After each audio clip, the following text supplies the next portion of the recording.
Back again, are we? You must have a taste for the terrifying. Tonight, we'll explore a story so chilling, it'll make you second-guess every shadow that creeps in your home. The sound that woke me this time was clear, loud, and right outside the door. It was the sound of a man clearing his throat, the sound someone makes when they want your attention. My eyes shot up, and I moved to the glass, and there, just peeking over the lip of the door, I can see someone looking into my cab. I freeze, hoping they can't see me, but it doesn't matter. This guy's eyes are rolling back and forth, taking it all in, looking for whoever is inside. He looks crazy, like he'd given himself a haircut with a butter knife. Some of it was shaved, some of it was long, and I could see nicks along his scalp. I think his eyebrows were shaved off too, but it was hard to tell in the moonlight. I could literally feel this guy pulling on the door handle, making the entire truck move. I did the only thing that I could think of, shout as loud as I could. "What do you want?" I hollered at the glass, still motionless in the back of the cab. This is also a censored conversation, as I remember swearing in literally every sentence that I spoke to this guy. He said, "It's me." "Who?" I asked. Okay, maybe this was a case of a mix-up. I sat up and reached for the club on the floor. "It's Henry, come on," he pleaded. "I don't know you. I'm not from here. Now please just get away from my truck," I explained to him. The conversation devolved from that point forward. Playing hard to get. I like it. "Let's do something different," he said. This guy went on at length about what he wanted to do to me. None of it involved violence at all. Everything this guy said was sexual from start to finish. I'm watching this guy lick the window of my semi as he tells me he wants to kiss my feet, worship me, pleasure every part of me. I'm not homophobic, but the whole thing was nauseating. As he's going on and on and on about his sexual fantasies, transitioning into what he wants me to do to him, I'm yelling for him to just please go away. Throughout the entire thing, his tone changes. He starts talking about his desires, which were much more violent.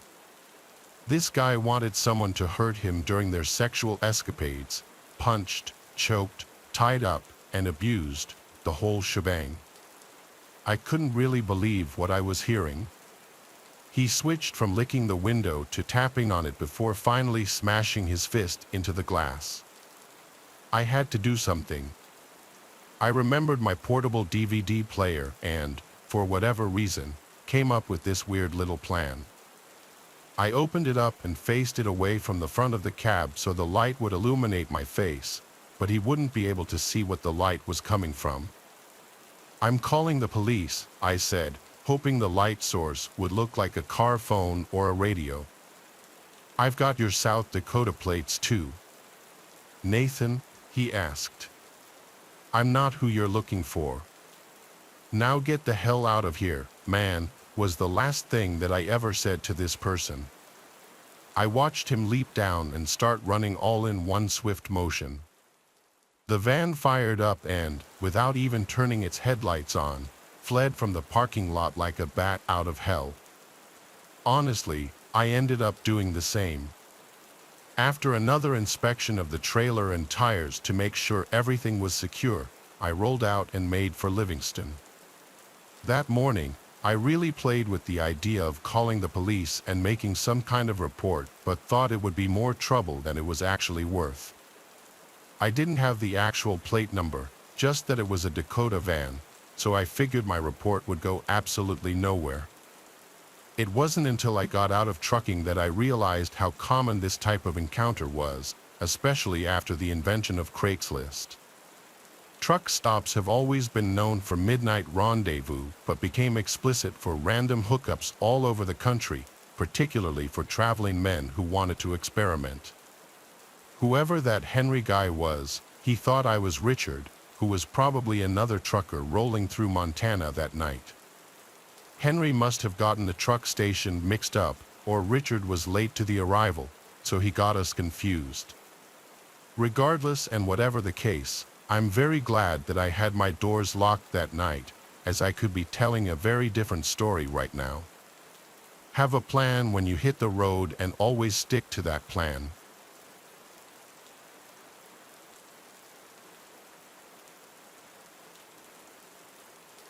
Very few people experience something so traumatizing at a young age that it sticks with them forever. I'm one of those people. I was maybe 6 or 7 years old. My older brother and I grew up in a broken household.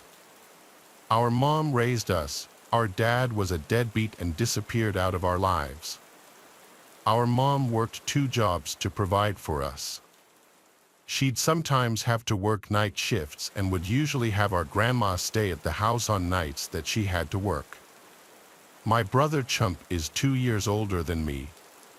We were fortunate enough to have our own bedrooms given the circumstances. We lived in a small house, but for the 3 of us and on our mom's dime alone, it wasn't terrible. The area in which we lived wasn't amazing, though. It was a night like any other. I can't remember if it was a school night or if it was a weekend. I don't remember any tiny details like that, but what I do remember is I was in the living room with my grandma. My grandma was watching TV, and I was playing with Legos on my Lego table.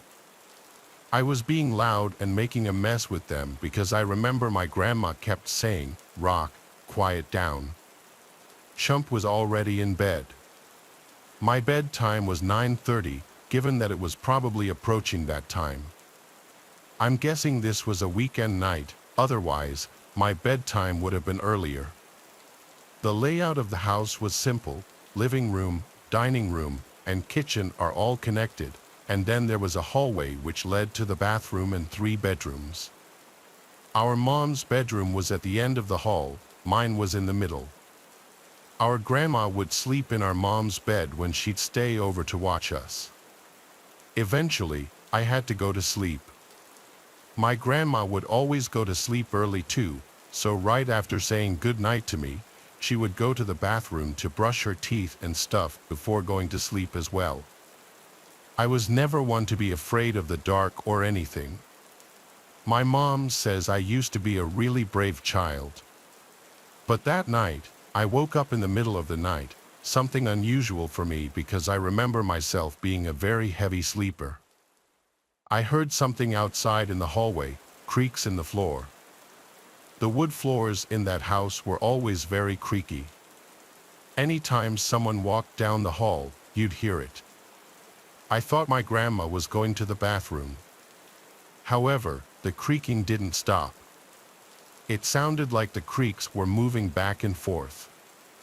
I got out of bed and went to the door to listen. Now, I heard whispering. I was more confused than anything.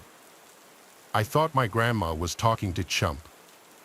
I opened the door and looked into the hallway, and what I saw still haunts me. There was a tall, naked, skinny woman leaning on the wall with her head between her arms.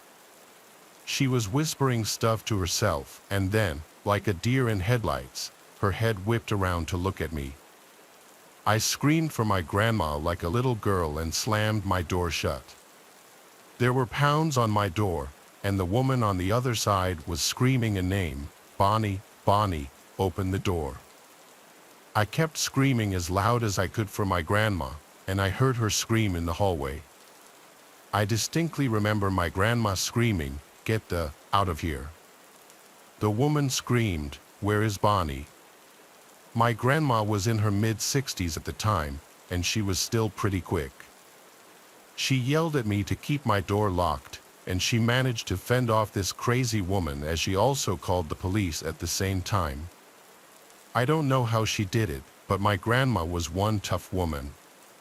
The woman left the house screaming, "Bonnie," and after locking the door, my grandma came to hug both me and Chump, who was awake and also crying from the commotion. We all sat huddled together until the police came. By that time, my grandma told us to just go back to sleep.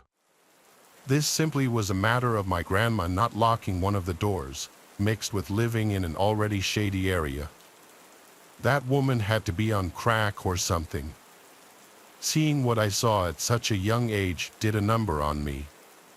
I couldn't sleep alone for a long time. It was this incident that really resulted in us moving out of that house not long after.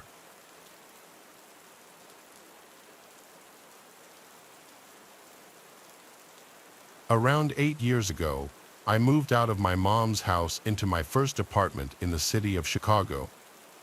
The place was a nice 3-bedroom apartment on the south side of the city in a friendly neighborhood by the University of Illinois. I lived with 2 roommates, Patrick and Kelsey. Kelsey was a good friend of mine, while Patrick was a good friend of Kelsey's who I had not met prior, although we ended up getting along just fine. One night, about a month after moving in, I met up with a few friends of mine for drinks at a bar more in the center of the city, around 15 minutes from my place. It was a good time, and I ended up getting slightly drunk before getting into a cab at 1 a.m. and heading home. Upon walking into my apartment, I noticed that Patrick's door was open, showing that he was staying at his girlfriend's place, while Kelsey's door was closed with the light from his TV shining underneath the crack. I made my way to my bedroom and put on my own TV before lying down to prepare for sleep. After around 10 minutes, I heard my doorbell ring. Half asleep, I woke up, confused as it was 1:30 in the morning, so I ignored it. A few seconds later, the doorbell rang again, and then again a few seconds after that. It's important to mention that my roommate Kelsey had a good amount of side cash by dealing weed to a few people. He was also a huge stoner himself, so the idea that he fell asleep while waiting for a late-night customer to come over was not out of the realm of possibility. With this in mind, I went over to my intercom and asked who was there. A girl's voice answered back, "It's Kaylee.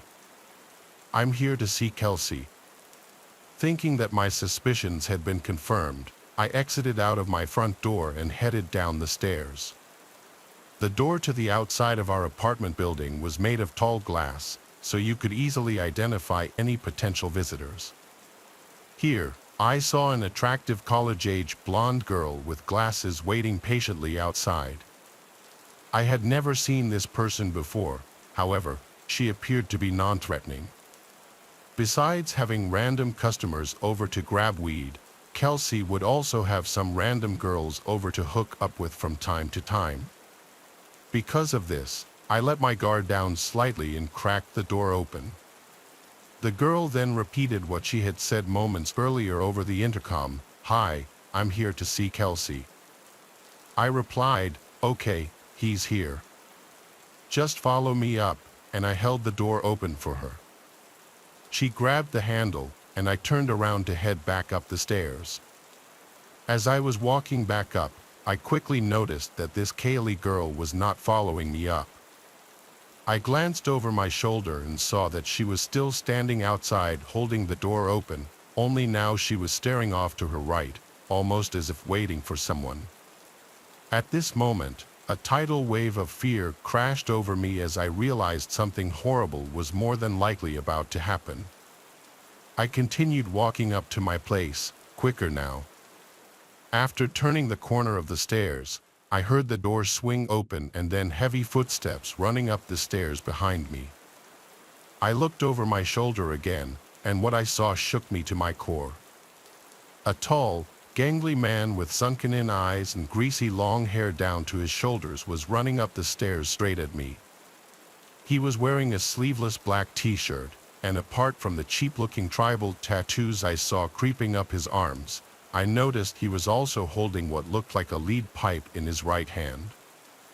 At this moment, my body shot full of adrenaline as I turned around and raced back up the stairs and into my apartment.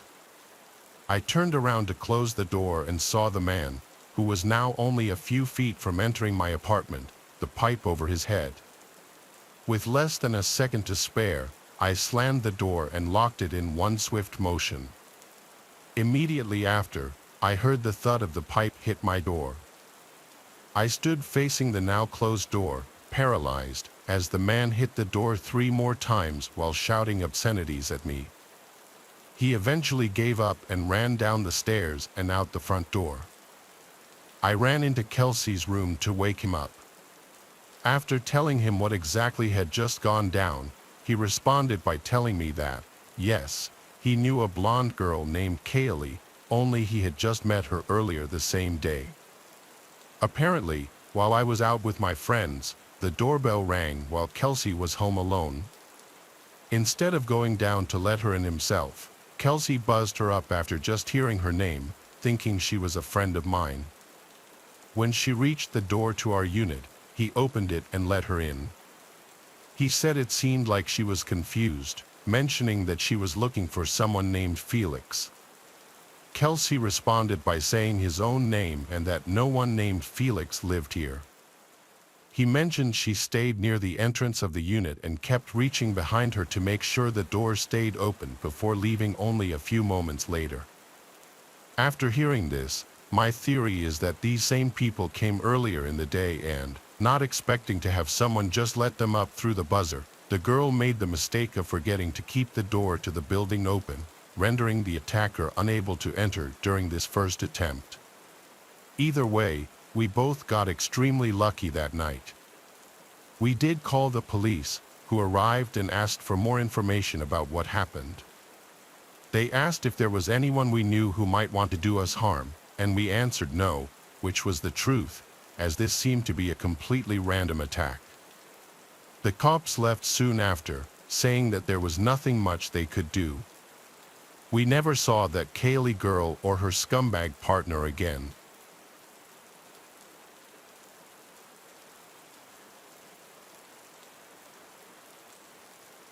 This story happened to me 4 years ago when I was in my mid-22s.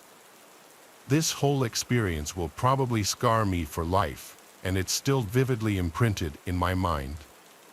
The day was the 17th of June, and I had the house to myself because my parents were on a 2-week vacation in France.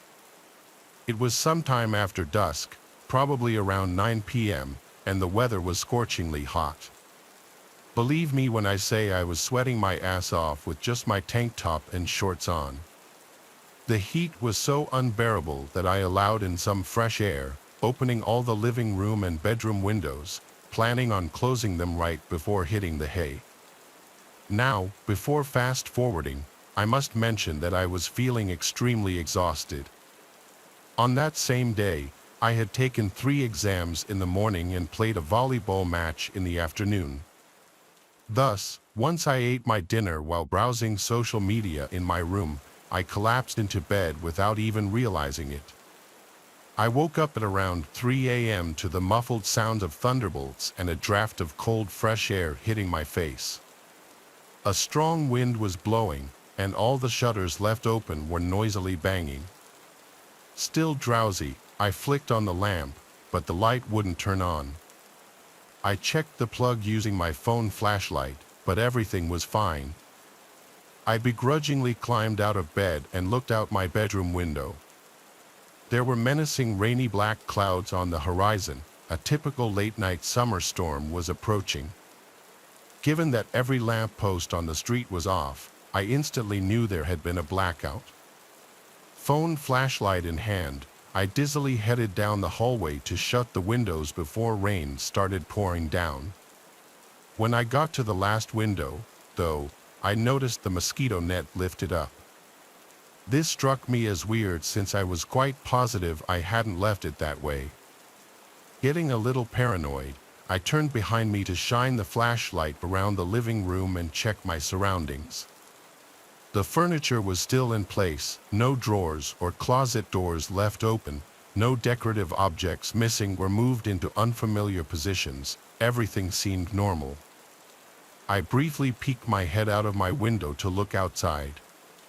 Trees were swaying in the howling wind, leaves shaking in a frenzy, a powerful display of nature's force, but still nothing remotely suspicious. Maybe the mechanism is faulty, or the strong wind somehow pushed it up. Against my better judgment, I convinced myself it was useless to lose sleep over it. Feeling relieved, I closed the shutters and started walking back to my bedroom, eager to get a decent night's rest. Little did I know that night would be anything but pleasant. I happened to casually turn my head to the flight of stairs connected to the attic when a vivid burst of light flashing from up there caught my eyes. I paid no mind. The attic was adorned with huge glass windows, so it was no wonder to see light spreading across the room. It was probably sheet lightning. I kept walking, subconsciously waiting for the thunder to come, but it never did. I stopped in my tracks. Given that the flash I saw was powerful and bright, the lightning had to be pretty close, so why couldn't any rumbling noise be heard? I started to think maybe it wasn't lightning. What if it was a flashlight? As doubt crept in, my heart began to race. I quickly put two and two together, and now the strange occurrence of the mosquito net left up made much more sense. The nightmarish realization hit me that an intruder could have broken into my house. At first, I panicked. Did they hear me shutting the windows? Were they carrying any weapons? Did they plan on just robbing my house, or did they also have worse intentions? Normally, I would call my parents to deal with it, but since they were away, it was all on me now. While those sickening thoughts were swirling in my mind, the distinct sound of a doorknob being twisted and turned made me instantly snap out of my catatonic state. I shot my head to face the living room entrance, and through the glass frame, I spotted a shadowy figure just a few inches outside of the front door. There was a person standing there, most likely an accomplice of the guy upstairs. Words are not enough to describe how powerless and defenseless I felt. Despite the overwhelming fear, I did my best to keep my cool, trying to make as little noise as possible. I tiptoed in the direction of the stairs leading down to the basement, which was directly connected to the garage. I figured I could safely escape from there. While I was making my descent down, still using my phone as a source of light, I dialed 911. Speaking as softly as possible, I informed the operator about what just happened. He tried to calm me down and reassured me that the police would be there in less than 10 minutes.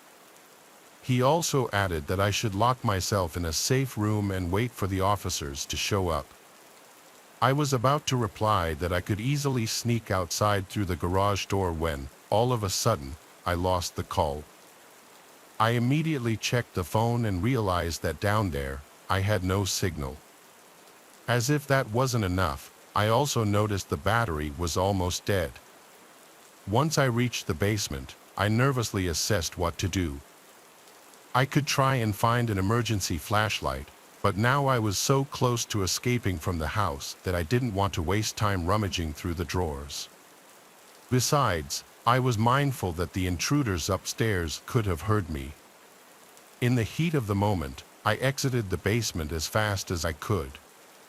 Nonetheless, while making my way towards the garage door, I got a feeling in my gut telling me I was being watched.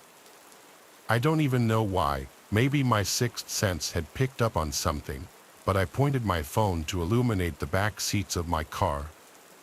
And there he was, a man's face stuck to the rear-view mirror. A disgusting, revolting face with dead, bulging wide eyes and a malicious yellowish grin spreading across its cheeks. He kept staring at me so intently it almost looked like he was piercing into my soul. He slid his dirty hand against the glass, waving me hello in an unnaturally slow motion. At that point, it happened. My phone battery died, turning off the flashlight and leaving me in total darkness.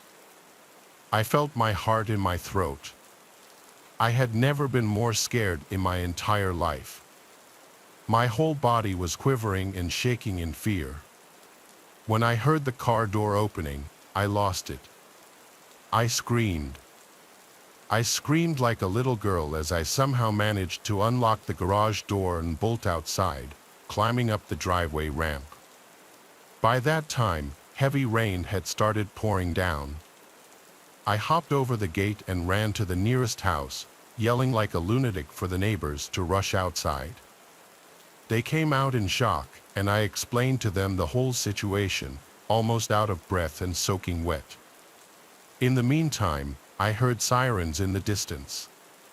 2 police cars rolled down the street, and I practically ran into the officer's arms, screaming that there were 3 strangers in my house. 4 agents went into my house, guns drawn, while another one took my description of the events. Those 3 men were all gone, though, and to this day, I don't think they've ever been caught. Some antiques which held some value were stolen, however. I must say it was no big deal for my family. For the remainder of the night, I couldn't sleep at all. I kept tossing and turning, jumping at the slightest sounds, ruminating relentlessly on the horrific experience. But I kid you not, another chilling surprise was lying in wait. When morning came, I spotted a small piece of paper sticking out of the edge of my bed. I picked it up and went frozen stiff. The following words were written: "Bye-bye beauty, you look cute when you sleep."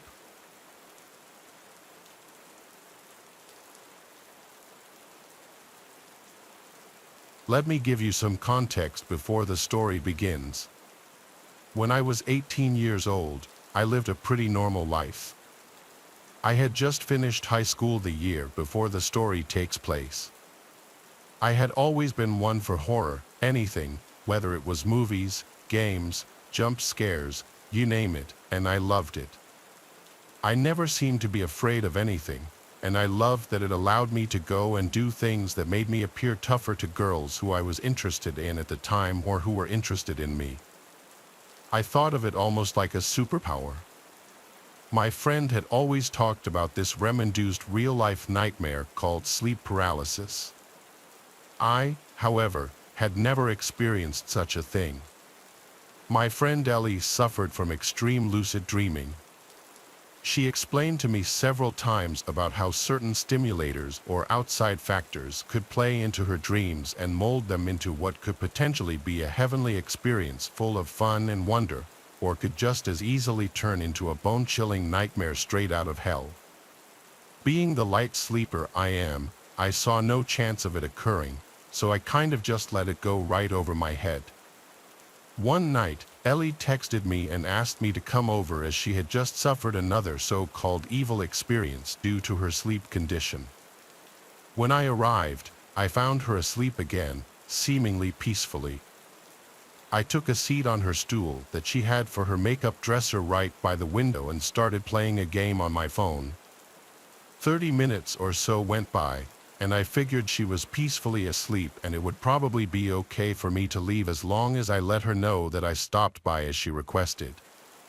But suddenly, Ellie awoke and started screaming. This was a different kind of scream, though, a type of scream I had never heard before, especially from her. It was almost mumbled, I don't know how else to describe it. Her eyes bulged open, and I ran over to her side. I asked her if she was having a bad dream. She started shaking. I grabbed a hold of her to try to calm her down, but the tremors grew. I asked her what was going on, but no response. I figured this was just another one of her so-called sleep paralysis episodes. I did my best to comfort her. After about 40 or so seconds went by, she regained full control of her body. I made sure she was okay and then left to go back to my house, as it was almost 2 o'clock in the morning. Right as I got home, I received a very panicked text reading, "The hallucinations won't stop." I asked her to clarify what she meant, but no response. After about 20 minutes went by, I took it upon myself to head back over to her place. When I arrived, I noticed the illumination of red and blue covering her front porch and the surrounding road signs. I ran up to her house, desperately trying to find out what happened. As I approached the house, I noticed Ellie was speaking with one of the officers on the scene. When I went up to talk to her, Ellie and the officer walked me over to a more secluded area. What I found out still sends chills up my spine to this day. Apparently, when I had gone over to Ellie's that night, she wasn't asleep at all, she was pretending to be. Evidently, right behind me was a tall, skinny homeless man hiding in her closet. The police had also found a very large kitchen knife on him as well. The theory to this day is Ellie thought she was having an episode when, in reality, this very real man was quietly creeping towards her in her bedroom. Supposedly, when I had entered her house, it was enough to spook the man into hiding, and my presence was enough to keep him hidden.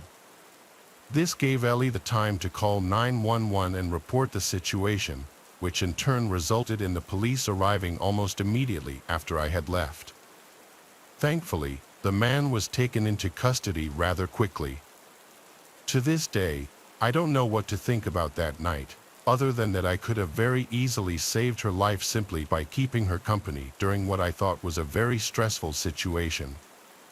This, in turn, could have resulted in some very scary and heinous acts that would have taken place if I had been there any later. I hope I never experience such a thing. That would be what finally trips my fear factor without a doubt.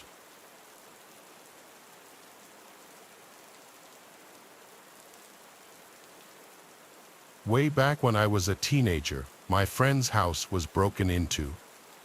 My mom was out of town, and I was at my friend Acer's house. We lived in a middle-class to upper-class neighborhood in the suburbs. Nothing super fancy, just a pretty average American home. All the houses looked similar in design, and they all had the same cookie-cutter, average-sized yard. Friend Acer lived right down the street, and I wanted to hang out over there and sleep over because I didn't like to stay home alone at night, and my mom wasn't really sure if I was ready for it yet either. Quite frankly, I was 11 years old, and I was a pretty shy and timid kid that was always sucked into the Xbox. I didn't play sports, and my dad wasn't in the picture very much. I was kind of a mama's boy, as embarrassing as that is to admit, but it's the truth. I was scared to stay home alone for a whole night. It was okay, though, because Acer's parents let me sleep over. Acer's parents, Beck and Irina, were really cool. It was a Saturday night, and they were also having company over. They were grilling out and having some drinks by the fire while Acer and I and a few of his younger cousins ran around the yard, playing catch, jumping on the trampoline, and swimming in their pool.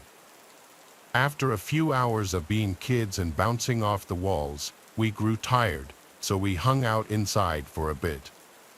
Then eventually, we made our way outside for an hour or so to hang out with the adults until our curfew came up. I would say around 11 o'clock, his parents made us go inside to get ready for bed. They put a movie on for all of us kids in the basement, and we set up a bunch of sleeping bags. We were watching some random movie, I don't remember what it was, but after a while, I fell asleep. I'm a light sleeper, so it wasn't a surprise when I woke up to one of the doors creeping open in the basement, along with some heavy footsteps, which sounded like they were coming from the stairs. I lifted my head up to see what was going on, but I couldn't see much. It was really dark down there, and I figured it was one of Acer's little cousins maybe just using the restroom or something, so I laid back down. I rolled over and went back to sleep, but within a matter of minutes, I woke to a pounding sound. I couldn't tell what the banging noise was, but I could tell it was coming from behind us, towards the stairs. Acer's basement was a decent size, and we were in the living room part of it, but on the other side, there was a bar and like 3 bedrooms and a bathroom. I thought the noise was coming from downstairs, but I wasn't totally sure. I thought that it might have been one of the adults and that maybe they were just grabbing something from downstairs, so I tried to close my eyes again. It was really dark down there, and I didn't expect it to be a stranger either. That, or I thought that maybe one of the adults went to the restroom as well. I didn't have a phone, so I couldn't check the time or get a hold of anyone. I wasn't really sure I needed to anyways. I sat and listened for a while, though, and I couldn't hear the adults outside partying anymore. Maybe they were done for the night and coming in to check on us, I thought. You remember when you were a kid and thought there were monsters under your bed or in the closet? That fear you would feel, but deep down, you knew there was nothing to be scared about because you knew it wasn't real. Kind of felt like that. I went back to sleep one more time, but this time, what happened was far more disturbing than the previous times I'd been woken up. I woke up to a man on top of me, shaking me and trying to grab me. Other kids and Acer all ran to get the adults for help. I put up a fight, but eventually, the strange man grabbed me full on and started to run. I was being kidnapped. I did everything I could to try to get away, kicking, biting, scratching, and I even tried to dig my fingers through the man's eyes, but nothing was working. I was hopeless. That is, until Acer's dad chased him down and hit him in the head with a fire extinguisher. We both fell straight to the ground on the sidewalk, and I hit my head on the cement. Somehow, the man managed to stand up and run away, and since he had a mask on, we had no way of identifying him. I wonder if things would have ended differently had the other adults been there still. Maybe they would have chased the man down and beat his ass, and he would have got arrested, and I could actually sleep at night. But for the longest of times, I couldn't sleep. The same nightmare came to me over and over and would replay in my head. We think that the man let himself inside through the sliding glass door in the basement. I wonder how long he was standing there, planning the attack. If I would have listened to my gut, maybe things would have turned out differently, but I actually ended up with a concussion anyway. Nothing too severe, but still a concussion. Ever since that day, no matter what it is, I always listen to my intuition, and I suggest you do the same. It's always better to be safe than sorry, believe me. I'm also really glad that Acer's parents were still awake, or maybe I would have been murdered or kidnapped or even worse.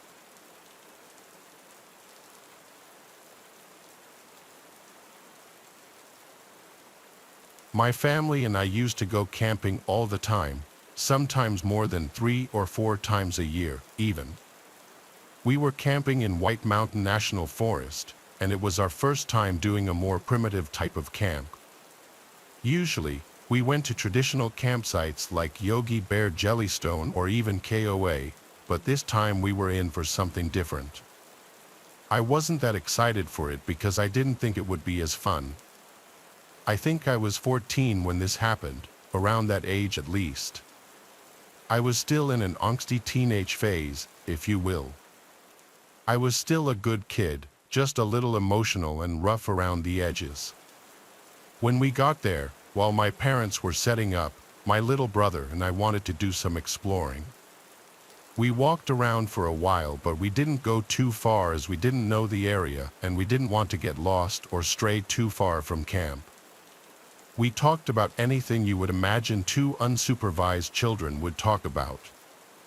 I started messing with my little brother, Blair, saying things like we were lost and to watch out for the bears and the monsters. Pretty crappy, I know, but I thought it was funny. We messed with each other like that all the time, but I could tell he was actually starting to get scared, so I let him know I was only joking. I was hoping to find a cool bank offshore, like a place we could swim or fish. I found the perfect spot. He ran over to it to investigate it, and I fell in love with the scenery. It truly was beautiful. Our little kid brains loved every second of the outdoors. I knew we had been gone a while, though, and I was in charge of my brother, and I didn't want us to get in trouble. Mom wanted us back before dark anyway, and we were starting to lose daylight. So, we walked back to camp, had dinner, and did our nightly ritual with the family, like playing board games. We had a campfire and all that fun stuff until eventually, it was time for bed. Blair and I were staying in our own tent, while our mom and dad had their own as well. We got our sleeping bags, a lantern, and not much of anything else, maybe some snacks that we snuck into our tent and a DVD player to watch a movie. I fell asleep, but I remember waking up for seemingly no reason in a groggy state of mind. I turned over towards Blair and noticed he was gone. I instantly shot up. I walked out of the tent and saw him walking towards the trail that we came from earlier. "Blair, what are you doing?" I asked. "Get back to sleep before Dad finds out what you're doing." That was when I heard a noise coming from my parents' tent. I worried that I woke them up by basically yelling. I don't know how Blair got out of the tent without me noticing in the first place, but he kept walking until eventually, he was out of my sight. I ended up finding him off the trail a ways, thanks to my lantern, and he was sitting by the lake. I grabbed him by the arm and yanked him towards camp when all of a sudden, we saw a shadow. It was a man, and there was something really wrong with him. Like, seriously. He wasn't only just being a creep by staring at us, but he was clearly deranged. He was standing in the moonlight, and I could see him semi-clearly. He had long, dark hair that looked greasy and a creepy mustache.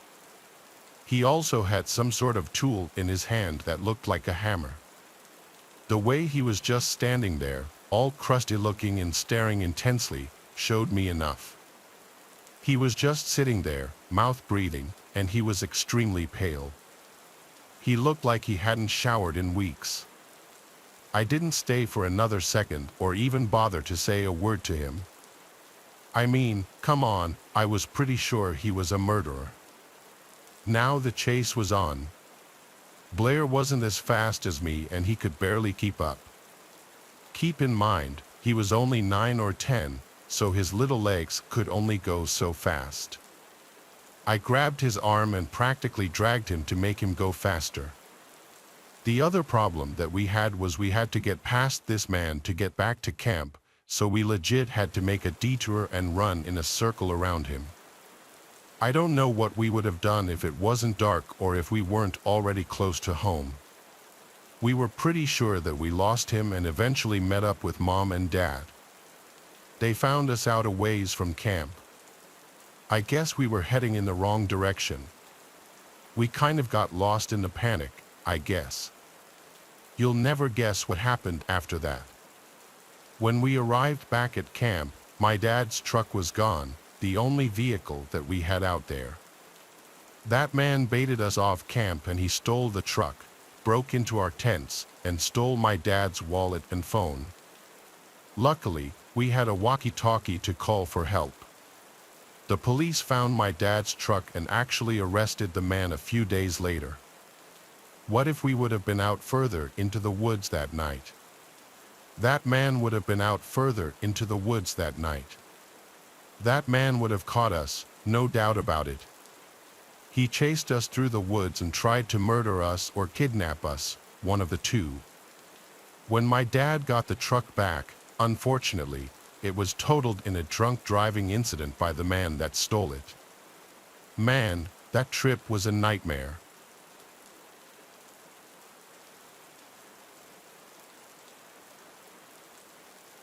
It all started on a rainy night. My dad had wanted me to babysit my little brothers while he went to the bar to play pool and drink. I'd gotten them to settle down for the night and I decided to go order some food and chill, playing some CS while I waited. About 30 minutes had gone by and I was wondering why the hell my food was taking so long. I finally heard a knock on my door and there was a rough-looking man who said he had my food. I tipped him and he went on his way. I closed the door and walked back to my computer, completely forgetting to lock it. If one of my protective friends hadn't said something while we were gaming, things might have gone a lot worse. Them asking to make sure I locked the door was a potential life-saving question, because in fact, I had completely forgotten to lock the door. To me, it wasn't the biggest deal at the time, but I'm glad they said something, and you'll see why here in a minute. I checked on the door to make sure it was locked, and of course, it wasn't. So I locked the door real quick and went back to gaming. My computer, by the way, was in my living room, and to the right of me was my kitchen. In the kitchen, there was a giant bay window facing directly into where I was sitting and gaming. I started eating my food while gaming, and I heard my front door knob jiggle. I thought maybe I was just scared and hallucinating it since I was home alone and my brothers were asleep in bed, until my dog started barking at the front door. That was the exact moment I realized that something bad was happening. Whoever was there started banging and rattling the door handle. Freaked out, I ducked under the counter beside me, called my dad, and then called 911. While I was on the phone, my little brothers ran out of their room screaming that someone was standing outside their bedroom window, pointing towards the lock, and smiling and waving at them, trying to get them to open it for him. I completely lost it and started crying, but I had to hide my brothers in my room, in my closet, and I told them to not come out at all. I thought he was going to try the back door next, which was a glass door that he could have easily rocked back and forth to get the lock loose or even just shattered the door completely. All it would really take to break it was an object to swing at it, like a metal bat or something. So I was freaking out. I grabbed a knife and waited for my dad and the police to show up for what felt like forever. I was scared that I was going to have to defend my little brothers and myself in a life or death scenario. I was only 13 at the time, so I was really scared. The cops finally showed up, and the person had disappeared. But every night after that, I was scared he would come back and we would finally meet. I have no idea if it was someone random or the Chinese food delivery driver from earlier. I just hoped he would never come back. Luckily, he never did, but that didn't stop me from being scared shitless every night, especially when I was home alone. It's especially creepy when you think about how us kids were alone. I think he knew that and he was trying to prey on us, but luckily he gave up. Hopefully, he heard me calling the police or something, and that's why he ran. I guess we'll never really know for sure.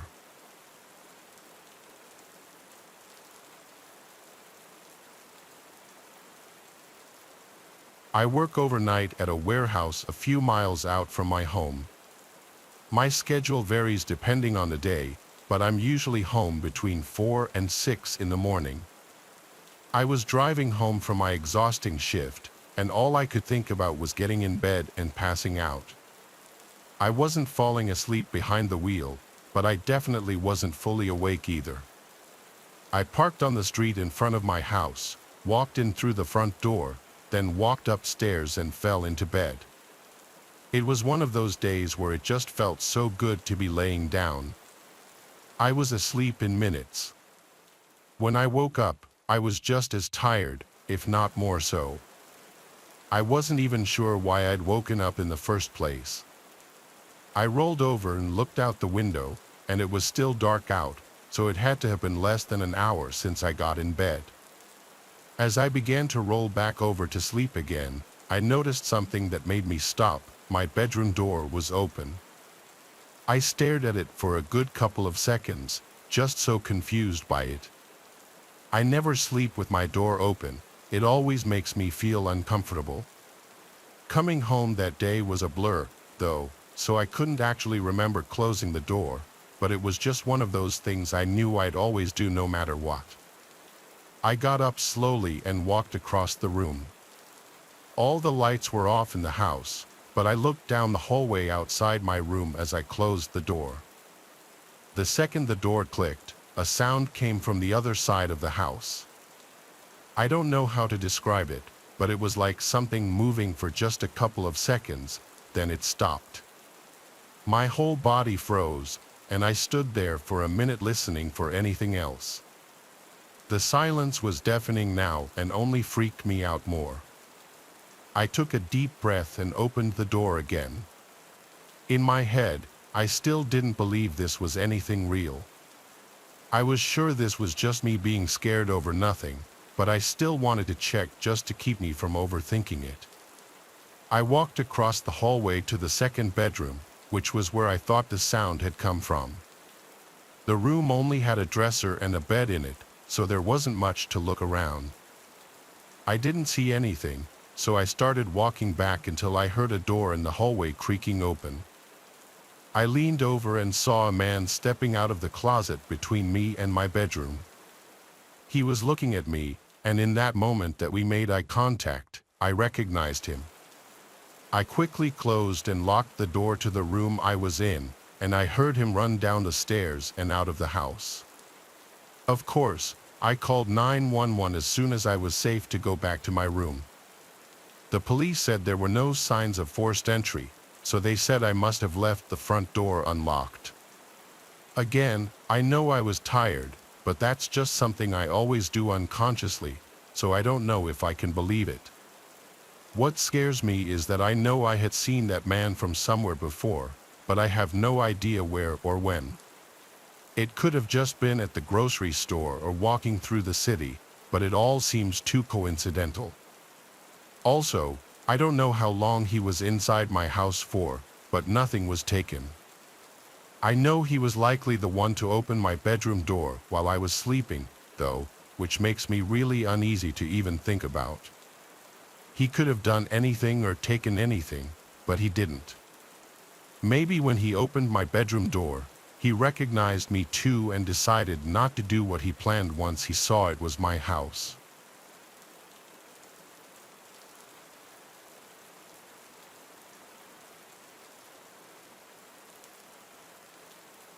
It's all too hard to say, but I've been thinking about it non-stop for a while now, and I'm still paranoid. This happened in August of last year. I had taken a week off from work for a staycation at home. I had been living alone for the past few months after my roommate moved out, but I'd been working too much to really enjoy the space and freedom of living alone. This week was supposed to be my relaxing, me time that I never got to have. Unfortunately, it could not have been further from that. It was my second day off, and I was just chilling, watching TV, eating nice home-cooked meals, all of that kind of stuff, when I heard someone walk up to my front porch. It was midday, so I thought maybe the mailman or just some solicitor. But as I stayed sitting on the couch for a few minutes, I realized they still hadn't knocked or rang the doorbell. I never heard them walk away, so it got me curious. I got up and went over to the door to look out the peephole. Sure enough, someone was still on my porch. It was a man looking to be in his mid-30s, wearing a light sweatshirt and black jeans. He wasn't in front of the door, though. He was off to the side, looking around like he was searching for something. I thought of opening the door, but I was too nervous to confront him, so I just watched. After 40 seconds, the guy walked away quickly and got into a parked car on the road by my neighbor's house. Once I saw him drive away, I went out to investigate. Everything looked normal to me, at least everything in the area the man was looking around. I went back inside and mostly forgot about it. Within the hour, I took a nap, then made dinner a few hours later, and finally turned on a movie to finish off the night with. Sometime in the middle of it, there was a knock at the door. I paused the movie and went to see who it was. It was that man from earlier, this time standing in front of the door and seeming to be waiting for me to answer. I cracked the door open just enough to talk through. "Hey, I was hoping you'd help me out with something."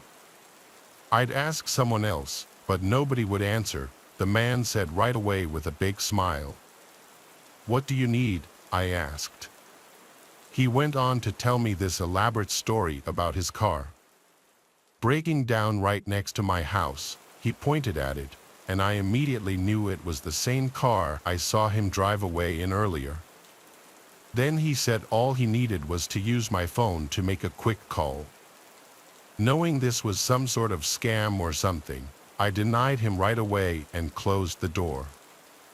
I then looked through the peephole to make sure he left, but he didn't. His face grew excessively angry, and he banged on the door again. I yelled through the door that I'd call the cops if he didn't leave. He stood and thought for a moment, then hurried off, but not to his car. He walked around to the left side of the house. Fearing this was going to escalate, I dialed 911 and told them about the situation. Thank God I did, because not even a minute later, a sudden crash came from the dining room. I ran over to see what it was and saw that he'd smashed the window and was crawling through it. I tried to run for the garage to get in my car, but the man was quick, chasing me down half the house before grabbing me and holding me still. I fought back, kicking and punching, but he completely overpowered me. He told me through his clenched jaw to be quiet and insisted that I stop fighting while he dragged me to the front door and opened it. Once I knew what he was doing, I only started fighting harder.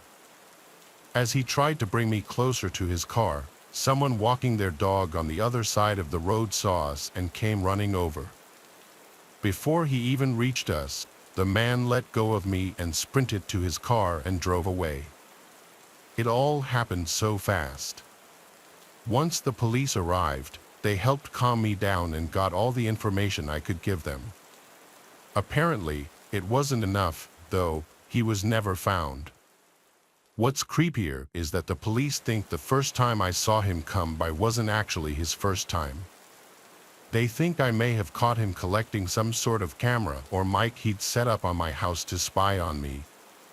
He hasn't been back that I know of, but I plan to move out anyway just to be safe. Whatever his plan was, I don't want to risk finding out.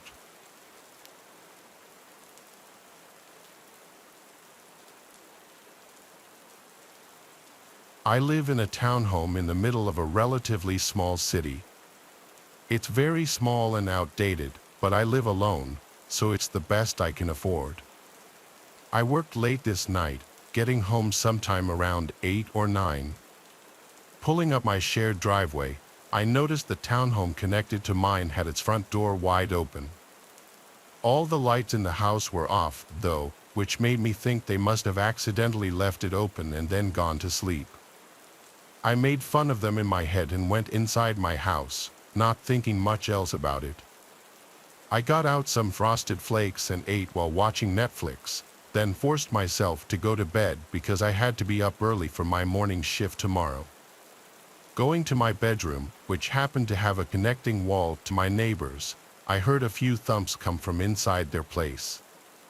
My neighbors usually don't make any noise, so hearing anything from them was a rare occurrence. I just hoped they wouldn't keep me up and turned off the lights and hopped in bed. I laid there with my eyes closed for several minutes, trying to drift into sleep when the most terrifying sound instantly shook me up, my front door being smashed in. It was a single violent hit. I jumped out of bed and ran into the hallway. There was wood debris all over the floor, and the front door was wide open. But whoever did it must have been moving quickly because they weren't there. I heard some footsteps running through the living room, and at this point, I could tell there was more than one person. I tried to run back to my bedroom, but a man screamed at me to stop. I turned to face two large men, both wearing masks and hoodies.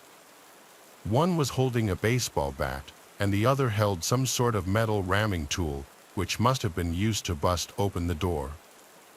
This next part was chaotic as they yelled commands at me and forced me to the ground. I didn't even try to fight back because I knew it would only put me in more danger. One of them held me down aggressively, pressing my head on the floor, while the other went around the house and shoved stuff in his backpack. I was panicking, breathing heavily, and trying to convince them to get off me and just let me stay out of their way. I probably should have just shut up and stayed quiet, but it was hard to think straight. Somewhere around 2 to 3 minutes in, the man that was grabbing stuff came running back to the hallway, yelling at me and the other guy about something outside. The man got off me and ran over to the window. Then they both came running back and pushed me down as I was trying to get up. They looked full of rage as they started attacking and threatening me before trying to run out the back door, but they were too late. For cops had surrounded the house, and seconds later, they forced the men to give up. As it turns out, the men broke into my neighbor's townhome too. They weren't home at the time, but when they pulled in, they immediately called the cops, which was how they were able to help me. The two men turned out to be just regular guys trying to make some quick money. Aside from the smashed front door and a few bruises, I was all right. I still think it was stupid of them to attack me instead of just making a run for it at the end, but I'm sure either way they were screwed. It was by far the most terrifying thing I'd ever been through, but I'm extremely lucky to have had it end up the way it did, with them in prison.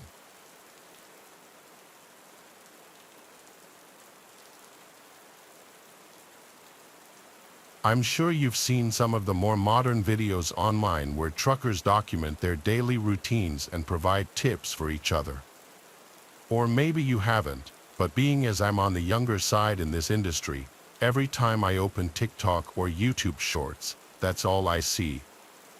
I won't get into it, but I had to drop out of a pretty prestigious university for some personal reasons, and people always tell me I could have been more than a trucker.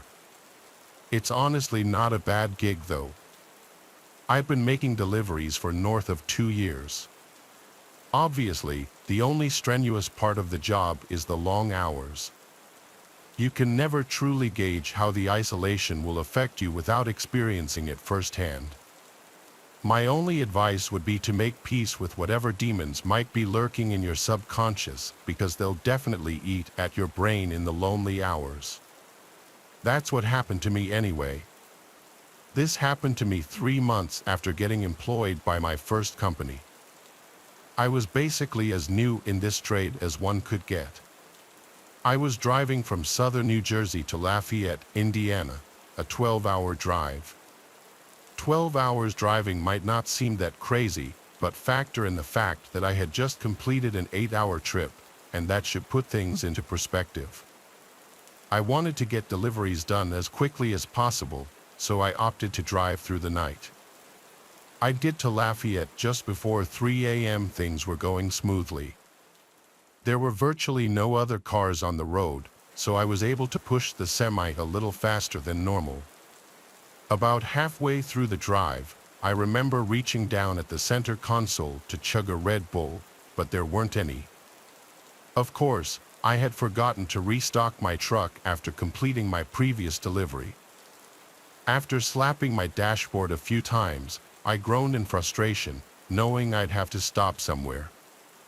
There was nothing I hated more than having to make stops during my drives. I might be unique in this, but I always get exponentially more tired when my vehicle is immobile, even if I'm only stopped for like 20 seconds. After glancing up at the navigation, I figured I had no choice, either fall asleep on the road or stop and get an energy drink.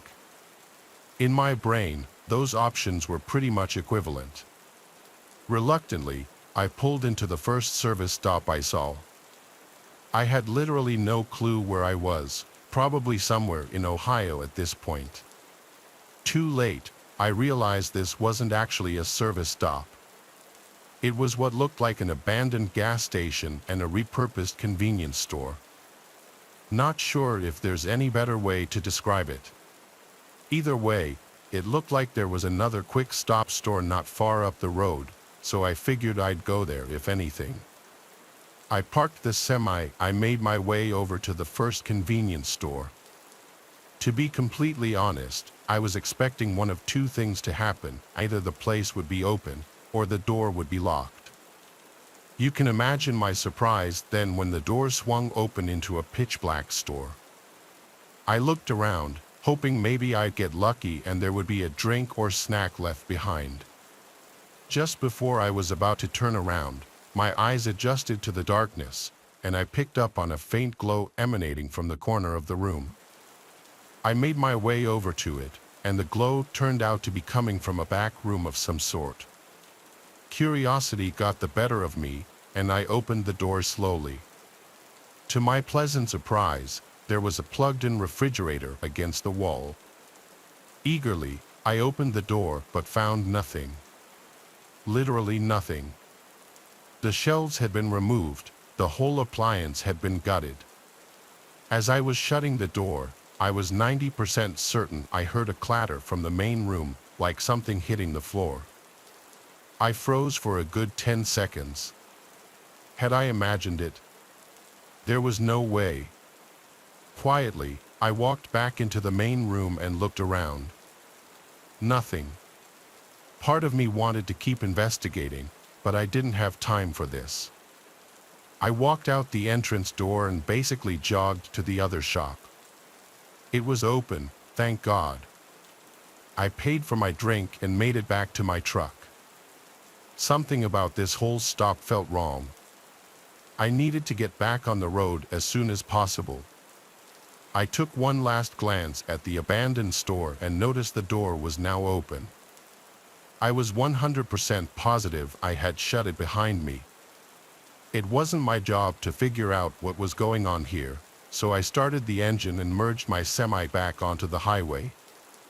The caffeine started kicking in and snapped me out of my tired haze pretty quickly. My mind began to wander, and I started thinking about how bizarre that whole thing had actually been. I guess a squatter or an abandoned building wasn't the strangest thing in the world, but my brain couldn't explain that refrigerator, no matter what theory I thought of. I tried to forget about it and kept driving. It was then that I started noticing weird movements in the curtain behind me. Sweat started dripping down my forehead. I watched in the rearview mirror as the curtain seemed to billow and move, even though I didn't have the air on. I thought the worst, there was someone in my truck. I didn't have any weapons on me or anything, so I discreetly punched in the nearest police station on my phone. The drive there was the most tense and horrifying 20 minutes of my life. I kept imagining that person reaching out to grab me or trying to crash my truck. Finally, I approached the police station. I stopped the semi as close as I possibly could get and basically ran over to the police station. In seconds, my truck was surrounded by police, and after I opened the back, what I saw will stay with me for life. The police pulled out 3 homeless-looking people, 2 men and 1 woman. They were wearing rags and were wrapped in nasty-looking blankets. One of the men was armed with 2 switchblades. All 3 of them refused to talk but stared menacingly at me as they were getting cuffed. I have no idea what they wanted. I don't think I'll ever know.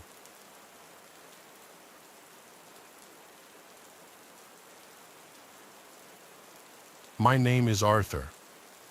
I've been a trucker for various companies for the better part of 15 years now.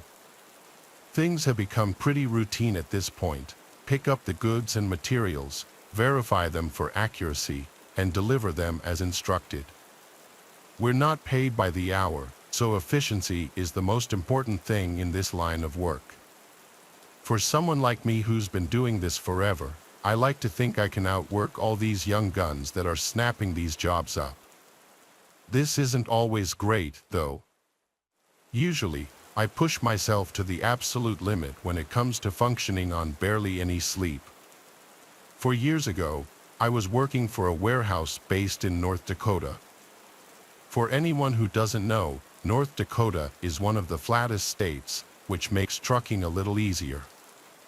This also meant that skipping out on a few hours of sleep could mean the difference between employment and getting the sack. It was a chilly Tuesday morning in May. The beginning of the week meant that more loads needed to be shipped, which meant more work for me.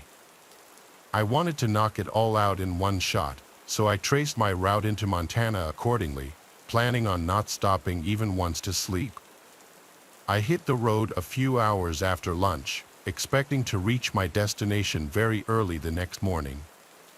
I pushed the semi as much as possible, doing maybe a couple over the speed limit. It was getting late, and I remember rubbing the crust from my eyelids as the clock ticked past midnight. I was having trouble keeping my eyes open, but I only had about an hour left in this drive, so I gritted my teeth and kept going. My buddy Tristan, who was also a trucker, introduced me to smelling salts when I first started out. If you don't know, smelling salts are basically some kind of crystals in a little bottle. One sniff and you're wide awake. You had to be careful, though. Too many back-to-back uses could be dangerous, or at least that's what Tristan told me. They burn your nose a little bit, but whenever I needed a boost, I'd reach for the smelling salts first. This was one of those times. I took a big whiff and shot my head back, my reflexes taking over. I felt the adrenaline course through my body and hoped the feeling would last the rest of the drive. A half hour shot by, and I was really struggling. I felt myself start to doze off, and the blare of my truck drifting into the shoulder jolted me awake. This was getting dangerous, I thought. I had to pull off. I was all alone on the highway, but there was nowhere to pull off. There were just woods on either side of me. I slowed the truck down, searching desperately for somewhere to pull over. At this low speed, my headlights pierced through the darkness, and I was able to see a lot more. As I looked around, I saw something that confused me. There was a purple dress lying in the middle of the road. What the hell, I thought, rubbing my eyes. Was I hallucinating? I blinked like 6 times just to make sure I wasn't going crazy. It was real. I approached the dress with my truck and stared at it as I rolled by. In hindsight, this should have been more of a red flag, but I think I was just too exhausted to process what was going on. About 200 or so yards away, I passed a pair of shoes. Now I was starting to freak out. What the hell was going on? I passed the shoes, praying to God there would be a place to pull off soon. My old man Finn was a super religious guy, so I clutched his old cross and hoped he would come through for me. A little further up the road, I saw a bunch more random clothing, some of which looked like little kids' clothing. This time, I stopped the truck. The panic started to set in. Something was very, very wrong. I sat in the driver's seat with the truck at a standstill. I was expecting something to happen, but it never did. So I did what my instincts told me to do. I stepped out of the truck and went to inspect the clothing. I still remember the feeling of the chilly morning air piercing my skin, which definitely helped my exhaustion. I approached the pile as cautiously as I could. It was indeed kids' clothing. It looked like there were both boy and girl pieces of clothing in the pile. I looked around into the woods, but I couldn't see much of anything in the darkness. I had my head on a swivel, worried that this was some kind of trap. I decided it was not my business to figure out what was going on, so I made my way back to my truck. Just then, I heard a crunch from the left. I whipped around, trying to see what was there. I stood there, waiting to hear another sound. After about 30 seconds, there was another crunch, but this time from the opposite side of the road. My survival instincts kicked in, and I sprinted towards the truck.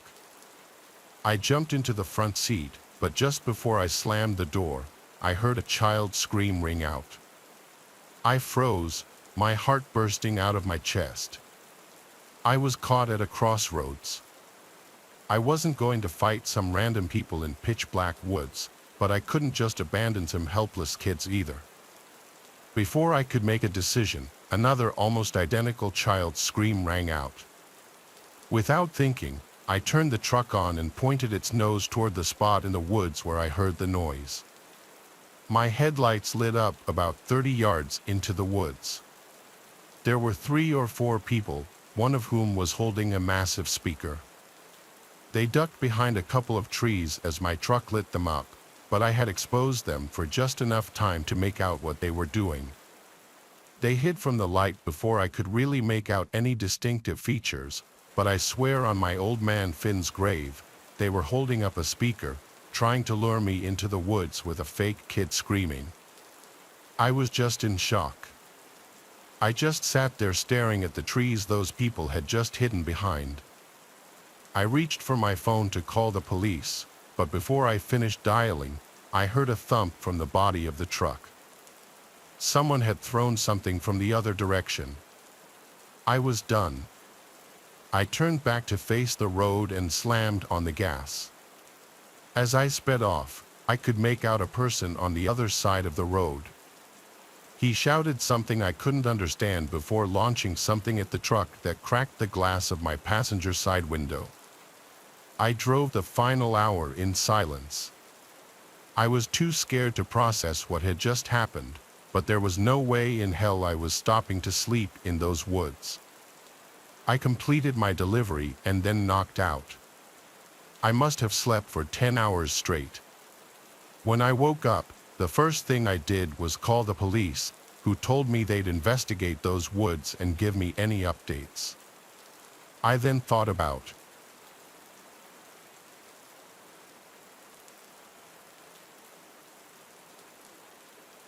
About 7 years ago, on my way home from my parents' house, I experienced something truly terrifying. I was 22, young, naive, and well, dumb. I had just moved into my first apartment, becoming the first in my family to leave our sleepy old train town. I visited home every Sunday to see my family, do laundry, and enjoy Sunday dinner. I lived about 45 minutes up the highway, so I generally headed home by 6 p.m. On this particular night, there was a relentless summer thunderstorm that had been pouring down rain all day. Just as I was packing up to leave after dinner, my cousins dropped in, so I ended up sticking around for a few more hours to visit. I left my mom's around 10 p.m. in the pouring rain. This was the first time after moving out that I encountered something that truly scared me. I never told anyone about this, possibly out of pride. Everyone always gave me trouble about living alone as a single female in a new area. Anyway, here it goes. I left my parents' house around 10 p.m. in the pouring rain. I'm driving down the service road that leads out of town and eventually turns into the on-ramp to the highway. As you leave town, the service road turns into one lane right in front of a quarry train loading station. I'm not really clear on what that place is, but it always gave me the creeps. If you're unfortunate enough to pass through when a train is crossing the road to load, you'll be stuck there for a while. Once the road passes the tracks, it turns back into 2 lanes and goes up a steep hill. As I'm approaching the quarry, I can make out the orange lights on a red cab 18-wheeler sitting in the quarry parking lot. Mind you, it's pouring rain, visibility is low, so I can't make out the trucker until I'm pretty close to him. As soon as I can see it's a trucker, he pulls out into the road.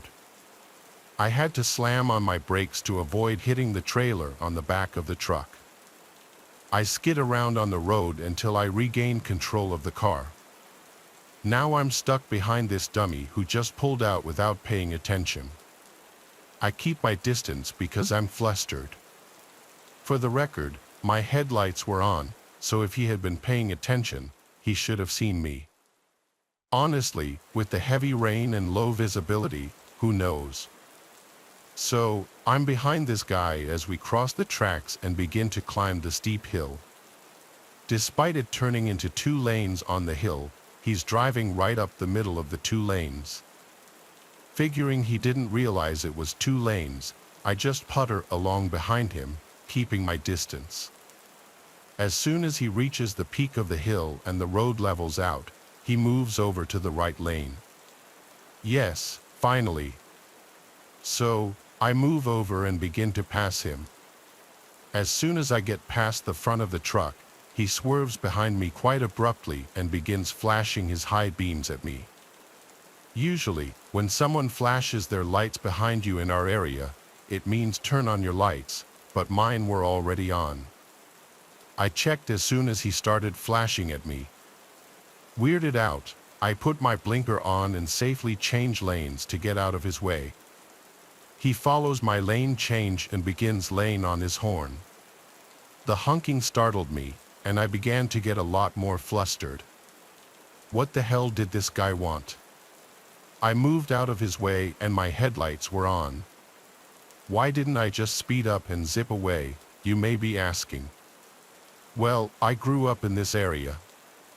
It had been raining heavily all day, and I knew that the service road floods a little in heavy rain, both on the shoulders and in random spots in the middle of the lanes. It's a small Midwestern town, our roads are shitty. I had already skidded and nearly wrecked once, and I wasn't about to floor it on this bumpy, flooded service road and risk wrecking again. There is nothing between that quarry and the highway, just about 4 or 5 miles of wooded area. If I wrecked, it would have been just him and me. This went on for the next 4 or 5 miles to the highway. He began tailgating me in addition to the high beams and honking. Once the tailgating began, I was in tears. I didn't know what this guy wanted from me. I was just trying to stay out of his way and get home safely. That's all I wanted. I changed lanes 2 more times, making 3 total. He followed me from lane to lane. As we approached the highway, I floored it. He couldn't accelerate quickly enough to keep up, and I lost him finally. As soon as I realized I'd lost him and was safe on the highway, I just lost it. I was a hysterical wreck. There is only one exit after getting on the highway to stop in the small town the highway runs through. After that, it's all wooded for a good 30 minutes. Here's a more structured and coherent version of your text with appropriate pauses.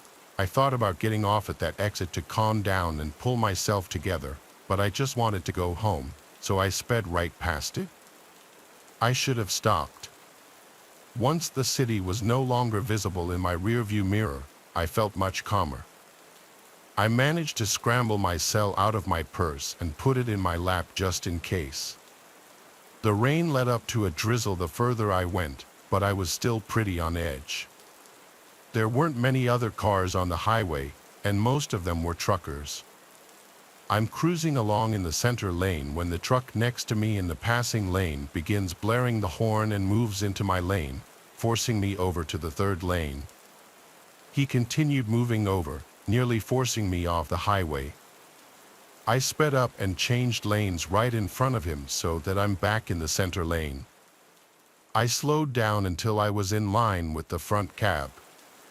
I double-clicked the home button on my phone, camera shortcut, and rolled down my window, starting to take pictures of the cabbie. I think the flashes made him realize what I was doing, and he began slowing down until he was behind me again. I got a lot of pictures. I sped up and lost sight of him behind me. I was satisfied I managed to get pictures, but I was so angry at this point. I pulled over onto the shoulder of the highway and waited for him. I just wanted to get behind him so I could get a picture of the license plate and report this. Sadly, he was on to me for sure. I noticed headlights behind me a long way back, but behind me nonetheless, on the shoulder of the highway. I waited, keeping an eye on the truckers passing me by, just to be sure I didn't miss him. I noticed a shadow pass through the headlights of the truck, which spooked me quite a bit. Did he get out of the cab? I didn't stick around to find out. I just took off and got home as quickly as possible. The pictures were a total failure. It was still drizzling. The flash combined with the drizzle just resulted in washing out the pictures. I could see the red cab, but no matter what filters I used, there was no making out exactly what the cab said. Red cab trucker, you're the reason I have a dash cam in my car.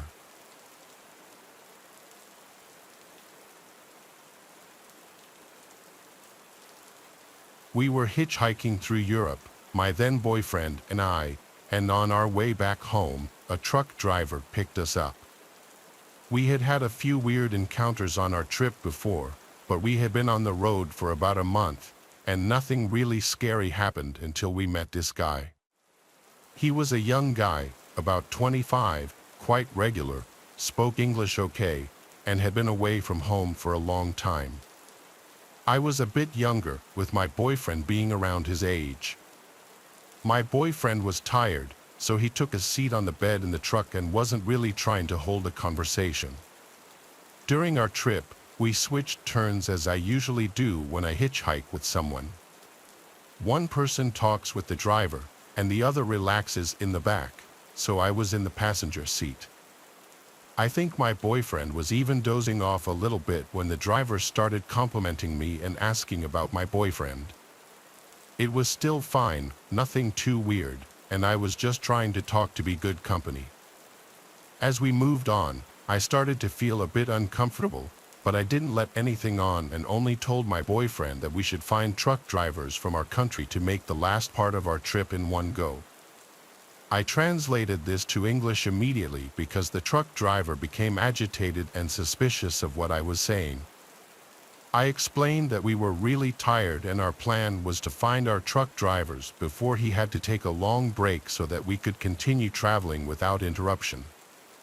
We stopped for a short break at a gas station, and my boyfriend decided he was going to look for another truck driver in the parking lot, leaving me with this guy alone.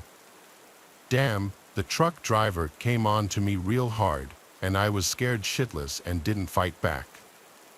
I could feel how aroused he was, and there was no doubt about his intentions. Luckily, my boyfriend was away for just a minute. At that moment, I realized we needed to get out of this situation fast. I didn't want to say anything to my boyfriend because I was scared of how he would react, so I decided to pretend nothing had happened. I was determined to get out at the next stop.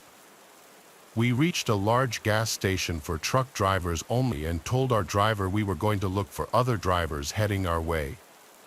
During our trip to this station, this guy got in touch with another driver, saying he could also take us, maybe one at a time. Damn, I thought, now he's planning a threesome.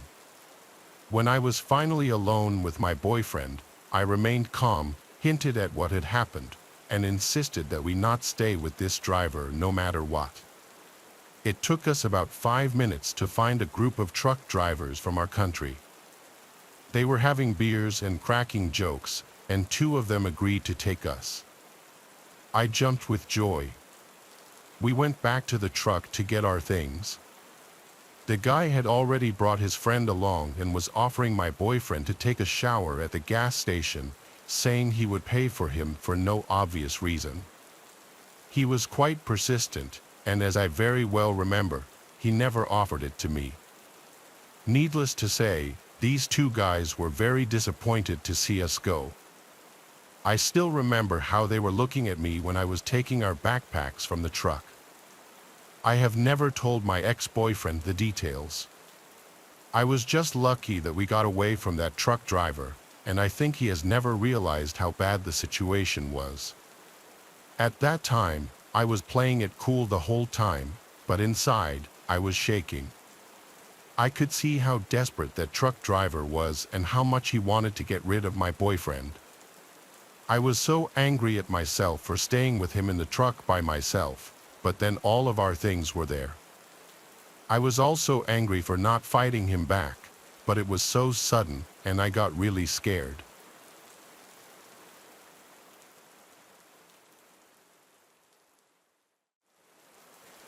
Well, I would never hitchhike alone. I was 18 at the time and had just started college, living out of state on my own for the first time.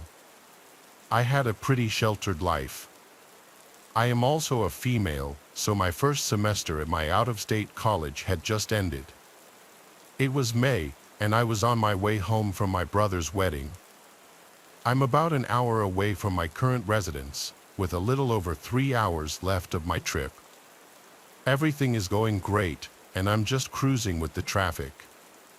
It was a notably busy day for that particular stretch of interstate, somewhere on I-40 in Tennessee.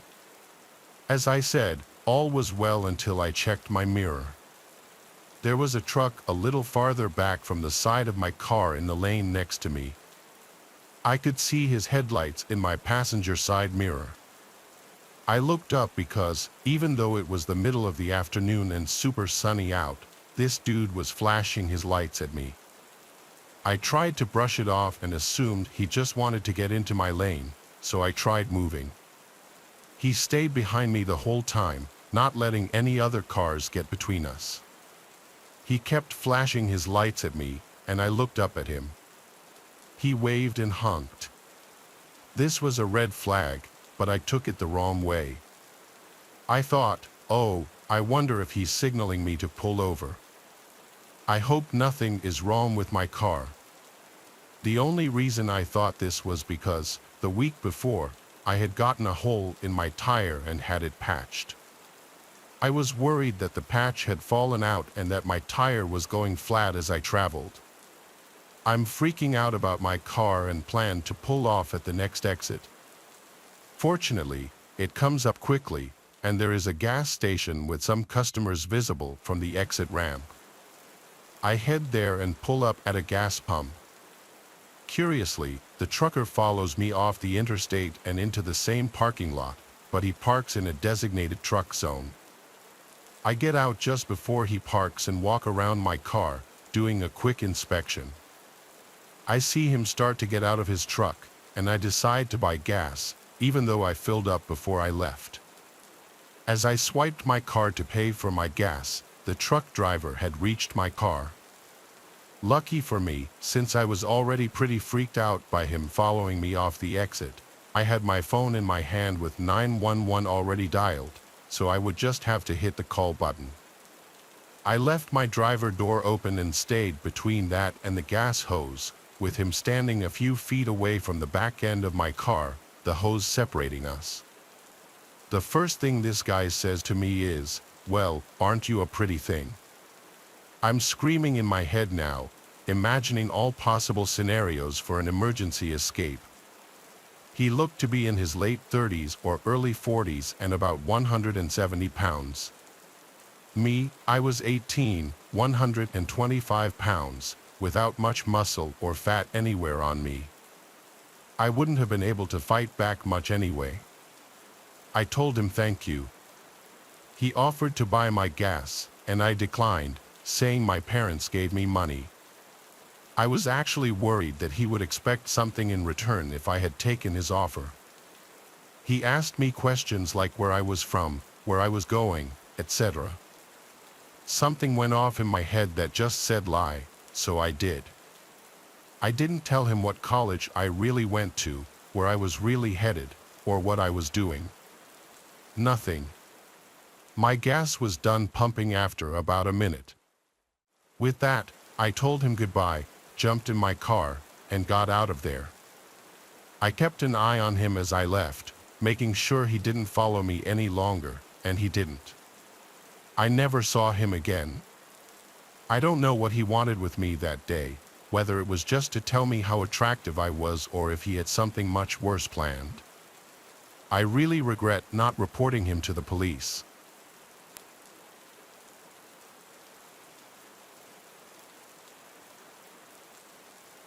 Since this incident, I've always been leery of truck drivers. Back in 2013, I had just started an education, and after the first school period, I had to find an internship to progress. At the time, it proved almost impossible to get one, so while I was looking, I decided to take another job just to ensure we had food on the table.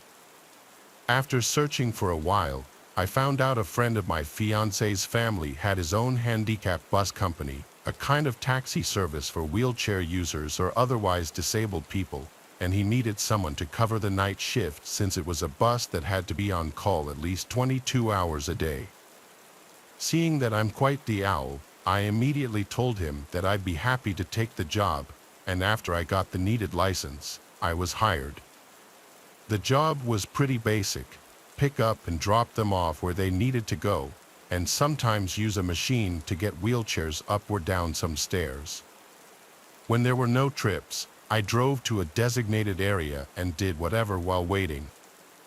I quickly found a truck stop in the area where I could park and catch some Z's. There was a gas station where I could buy coffee in the early hours of the shift. On the other side of the gas station's parking lot, on the opposite side of the truck stop, there was a rundown restaurant with a motel connected to it. To avoid disturbing the sleeping truckers if I got a trip in the middle of the night, I usually parked on the restaurant side. After parking there every night for a while, I noticed one particular room had a lot of people coming and going. In the beginning, I thought nothing of it. Then, one night at the end of summer, while I was half asleep with the windows slightly open, I suddenly heard yelling coming from the motel. A dude came tumbling out of the room and started running. A few seconds later, a big guy came running after him with something in his hand that I could not make out. I thought it was none of my business and went back to my half-sleeping waiting stage. Not much time passed, and my phone went off. I had a trip an hour's drive away, so I turned on the bus and was leaving the parking lot when I saw the big guy coming around the corner. The rest of the night I had back-to-back trips, so I didn't park until I got home. The day after, I didn't get a return to home zone until 2 o'clock or 3 a.m. When I arrived at the parking lot, the area where I used to park had fist-sized rocks strewn all over the place. Not connecting the dots at the time, I just parked a few spots over and started waiting. I fell asleep pretty fast but was jerked back into reality when a car right in front of my bus honked its horn, flashed the high beams, and revved its engine. I thought it was just some idiot who noticed me sleeping and found it funny to try to scare me, so I jumped out of the bus, about to tell him to screw off. But instead of driving off or stopping, the driver made the start brake motion with the car, indicating that I was the one who should screw off. Then I connected the dots. Not wanting to seem like a pushover, I stood still and stared at the car, not that I could actually see anything with the high beams almost blinding me. After what seemed like a really long time, but must not have been more than 30 seconds, the car drove off. After that, I decided to park near the trucks from then on. A month or so passed, and nothing had happened since the car episode. I figured that nothing more would happen if I just kept parking by the trucks. Then, one night, I had a long 12-hour shift on a Sunday, and I didn't have time to eat dinner before work that day. During the first half of my shift, I had back-to-back trips with no time to eat. So when I got a return to home zone, I quickly parked in the far end of the almost empty truck stop and got ready to eat my now very late dinner that my fiancée packed for me. I wanted to watch some TV on my phone while eating, so I sat with my back against the driver's side door and got comfy. While turning my back to the door, I accidentally hit the door lock with my elbow, but that was my luck. As I was sitting there scrolling Netflix on my phone, I suddenly felt the bus rock and heard the clack of the door handle behind me smack back into position. I quickly turned and saw a dude with a hood over his head quickly crouching and proceeding to lay down on the ground and crawl under the bus with a big kitchen knife in his right hand. I quickly got up and made sure the other two doors were locked. Then I looked in all directions to see if I could spot him.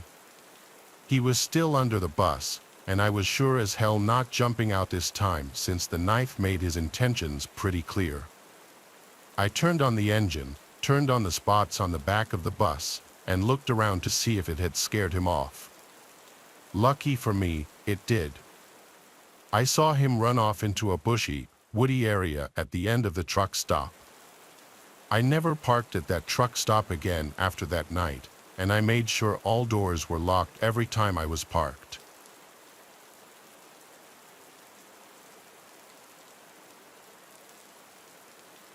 This happened when my now husband and I were moving from the east to the west coast of the US.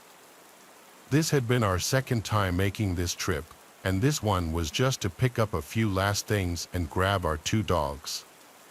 At this point, we were just trying to make good time since we were tired of being on the road and would only stop for food and restroom breaks.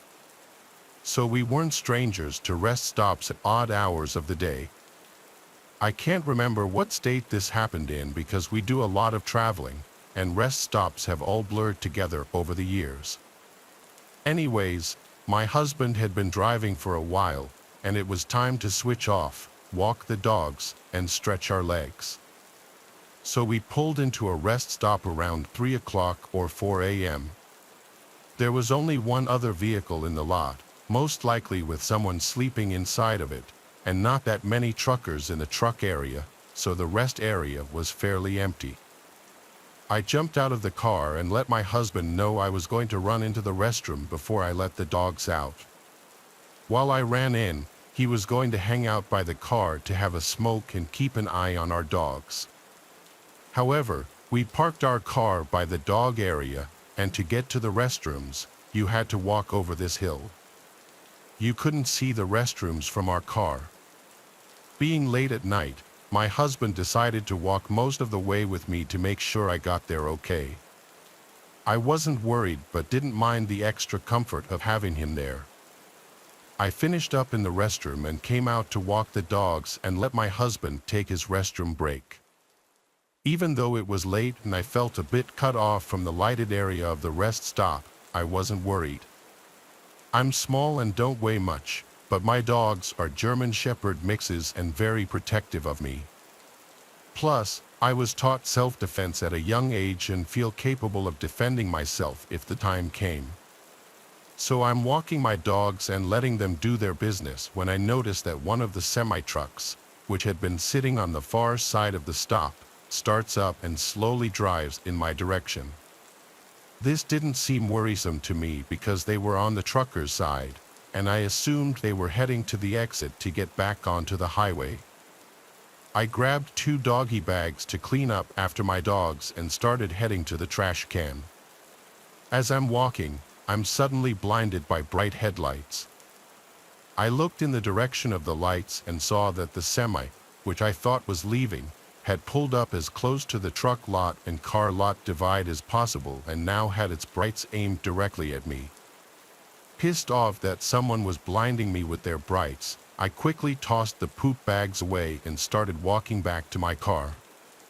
As I'm walking away, the dude starts flashing his lights over and over again. I'm almost to my car, wondering if I'm missing something and becoming more and more irritated. He starts creeping his truck in my direction again while flashing his lights.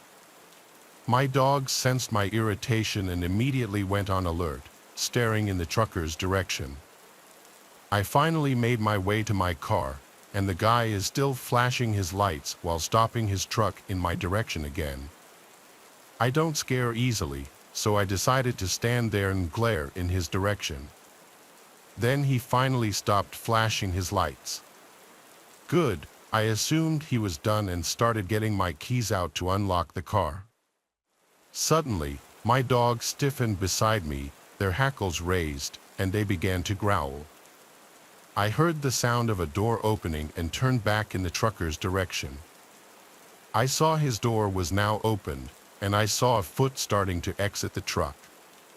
I'm sitting there thinking this guy is a complete idiot when, at this point, my husband shows up and wraps his arm around me while flipping the trucker off.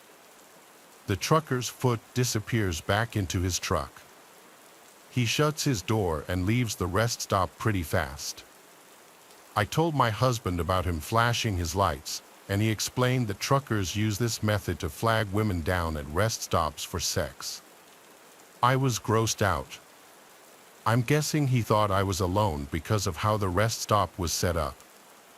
However, I was in no way dressed like someone interested in random sex at a rest stop. I was wearing layers because it was cold and driving a newer car. Plus, what idiot thinks it's a good idea to try to approach someone with two huge dogs? Although I was never scared during the whole thing, I do think the situation was creepy because the guy was obviously not quite there and was acting pretty abrasive.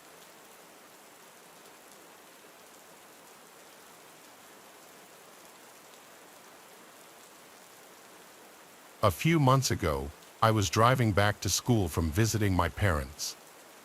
It's about a 2-hour drive, so I usually keep myself entertained with music. I'm a 5 feet 3 inches, 21-year-old female driving my dad's little old pickup truck alone in the leftmost lane of a 3-lane highway, dorking around to the music on the radio. Suddenly, I noticed a semi-truck going the exact same speed as me in the rightmost lane. Embarrassed for getting caught in dork mode, I stopped singing and tried to speed up so he couldn't see me anymore. He matched my speed, which ticked me off a little bit, so I looked at the driver, expecting to see some angry jerk. To my surprise, he was smiling and waving. Thrown off, I kind of chuckled and waved back. Big mistake. He moved over to the middle lane to be closer to me and now wouldn't stop smiling and waving. At first, I played nice, waving back a little because a semi-truck beats a tiny pickup truck any day. But I was mostly focusing on getting out of this guy's field of vision safely. I tried speeding up as fast as my truck would allow and slowing down as suddenly as I could without endangering anyone behind me, but he would just match my speed. If there was someone coming up in his lane, he'd move to the right at the last possible second and pass them before I could slow down and get behind them. He has a lot more practice with reckless maneuvering than I do, so he has me trapped and is using other cars to help him. The whole time, he's smiling, waving, and holding up the number 1 sign for some reason I still don't know. His charm is rapidly fading as this continues for about 5 miles. I got worried and called 911. I gave them a description of the truck: white cargo truck, black cab with Sun Pennsylvania Company logo on it, and the driver was a balding, middle-aged tan guy with a dirty blue t-shirt. They advised me to pull off to the emergency shoulder on the left, but I had never done that and it looked too narrow, so I didn't feel comfortable doing that. At this point, he was passing someone else in the middle lane, and I finally had a chance to slow down and merge 2 lanes over to the rightmost lane.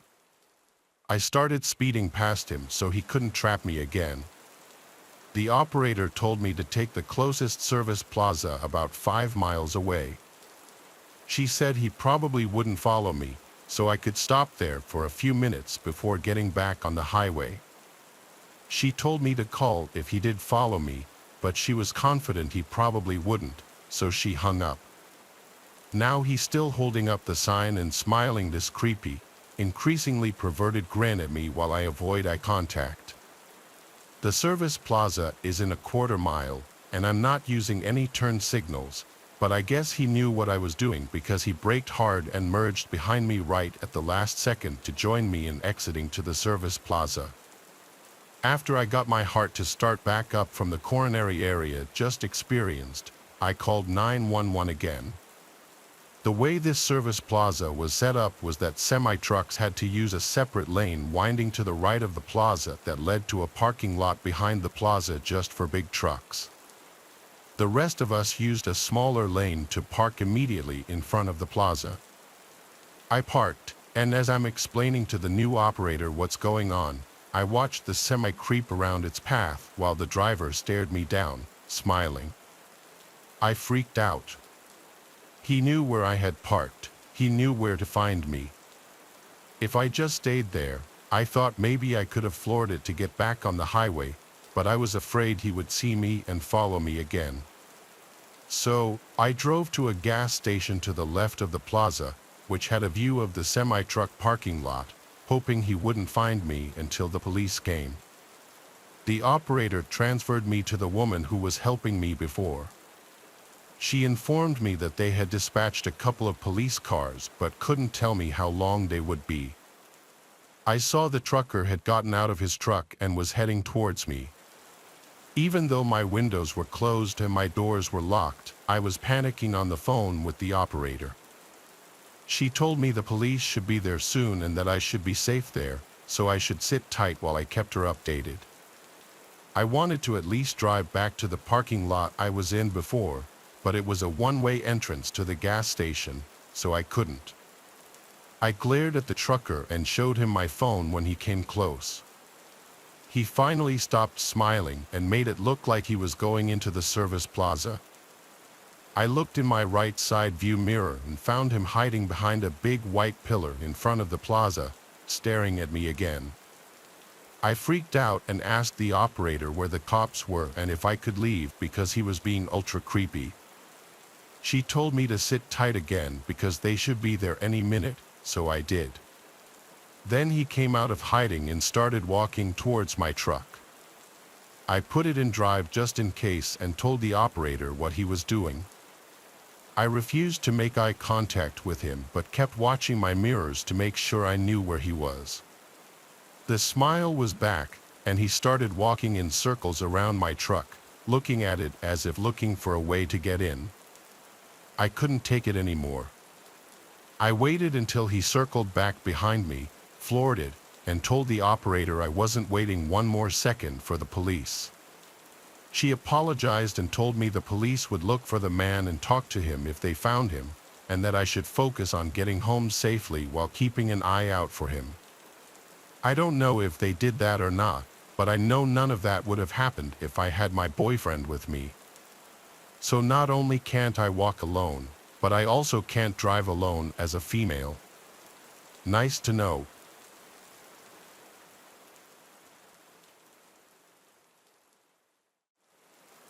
I've worked in manual labor my entire life, but I took a gig hauling trucks for a few years in the early 2000s. I got an offer for a package that I couldn't refuse in the way of full-time pay with part-time hours if I could meet the arrival times. I got insurance benefits, everything an employee dreams about. I got my commercial driver's license as well as a few other certifications, and found myself on the road just a month or so later.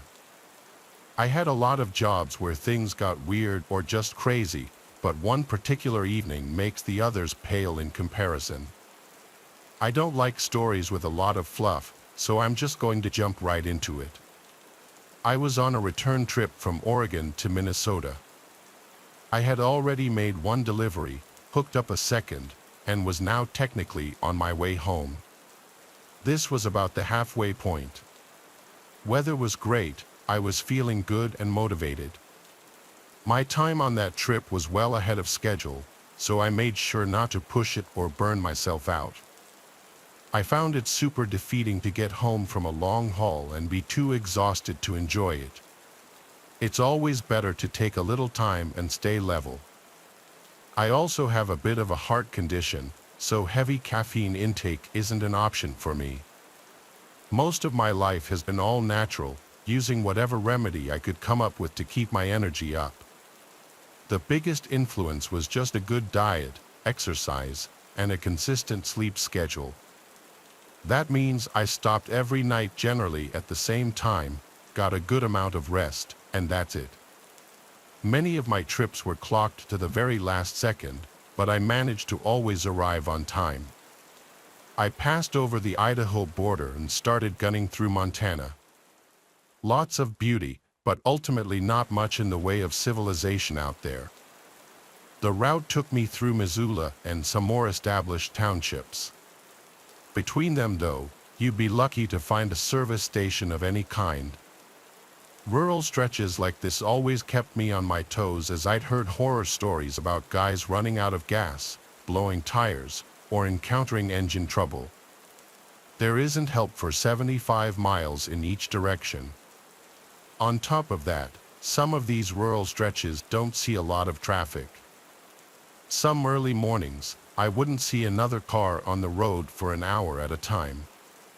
I had my eyes set on a trucking station out in the middle of nowhere between Bozeman and Livingston. I'd roll through Bozeman around dinner time, grab a quick bite to eat, then push on towards the station. I'd let my food settle and digest a bit. After an hour of driving, I'd hit my target, pull over, and be totally ready for bed. I liked routine, structure, and having a plan. That night, everything was supposed to be simple. At first, it was. My plan was going smoothly.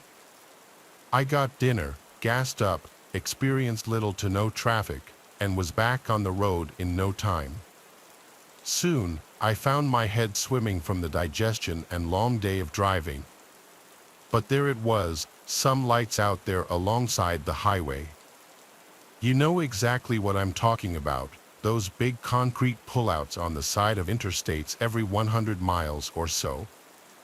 They usually have a bathroom, vending machine, trash cans, everything people living on the road might need. I pulled in and found a rare sight, not a single vehicle anywhere. No one was using this rest station, and I liked that. There's a kind of security in being solo, if that makes sense. I let the truck cool down, locked everything up, then crawled into the living space in the back. My area was very simple, a bed, small table attached to the wall, and an overhead shelf to store most of my belongings. I also had a little makeshift power cell which I used to charge a portable flip DVD player that had both the player and a screen.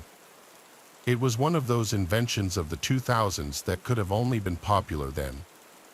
I settled in with my big blankets and pillows and watched one of my favorites, Resident Evil or Reign of Fire, an action thriller of some kind. Despite the shooting and explosions, I fell asleep just after 30 minutes. I closed the DVD player and surrendered to the darkness inside my cab. It must have only been a couple hours later when something woke me up. I couldn't place it, but I knew something jarred me. I have a habit of snoring occasionally, and when I do, I sometimes wake myself up with one of those louder rips. I thought maybe that's what happened, so I snuggled in for a few more hours of sleep. I like to hit the road before sunrise and get those extra miles in before the rest of the world wakes up. Just as I closed my eyes though, I heard it, the sound that woke me up. It wasn't a snore like I thought, but the abruptness of a cough. It came from somewhere beyond the cab, outside in the parking lot. It sounded partially muffled, maybe another trucker had pulled in and I just simply hadn't heard the rumble. Really didn't seem that likely, but I guess anything is possible, right? I wanted to be sure of what I heard, so I turned on the small overhead light. The second that flicked on, I could hear shoes slapping the asphalt and the sound of someone running away. As I listened, the footsteps faded a bit. The person was running away from my truck. They must have seen the light come on and reacted to that. But at this point, I'm now on high alert. I turned the light off so as not to give away my position within the truck. As long as it's dark, it's almost impossible to see in the depth of the sleeping cab, so I used that to my advantage. Looking out, I surveyed the parking lot and found something unusual, an older van parked across the lot, sitting angled so the broadside faced my windshield. Definitely weird, as I was 100% alone when I pulled in originally. That parking lot was empty. I tried to be reasonable though. Maybe he was walking his dog, having a smoke. Whatever the case, the person was likely a long-haul traveler just like myself. The guy was probably stretching his legs, doing a few laps of the parking lot when he accidentally woke me up. Once he saw the light, he realized that he made a mistake, then hightailed it back to his van. It really wasn't the most out-of-the-ordinary thing to happen at a truck stop. With a little apprehension, I let everything go and didn't investigate it any further. Despite my best efforts, I couldn't fall back asleep. Just as I started to drift off, I heard those footsteps again, and then what I thought sounded like someone tugging on the passenger side door handle. There was an unmistakable click, then the sway of someone stepping off the sidebar. Whoever I'd heard coughing was just trying to get inside my truck. At this point, all my alarms are going off in my head, and that structured, well-planned part of my brain is now scrambling. For whatever reason, and a lot of my friends have given me flack for it over the years, I didn't carry a gun on these truck hauls. I did have a short club that I used to check my tire pressure, and that was a great second option. At this point, I believed my best choice was to nut up and confront whoever was milling around the parking lot, let them know that my truck wasn't public property. All at once, I threw the passenger door open and clicked my flashlight on.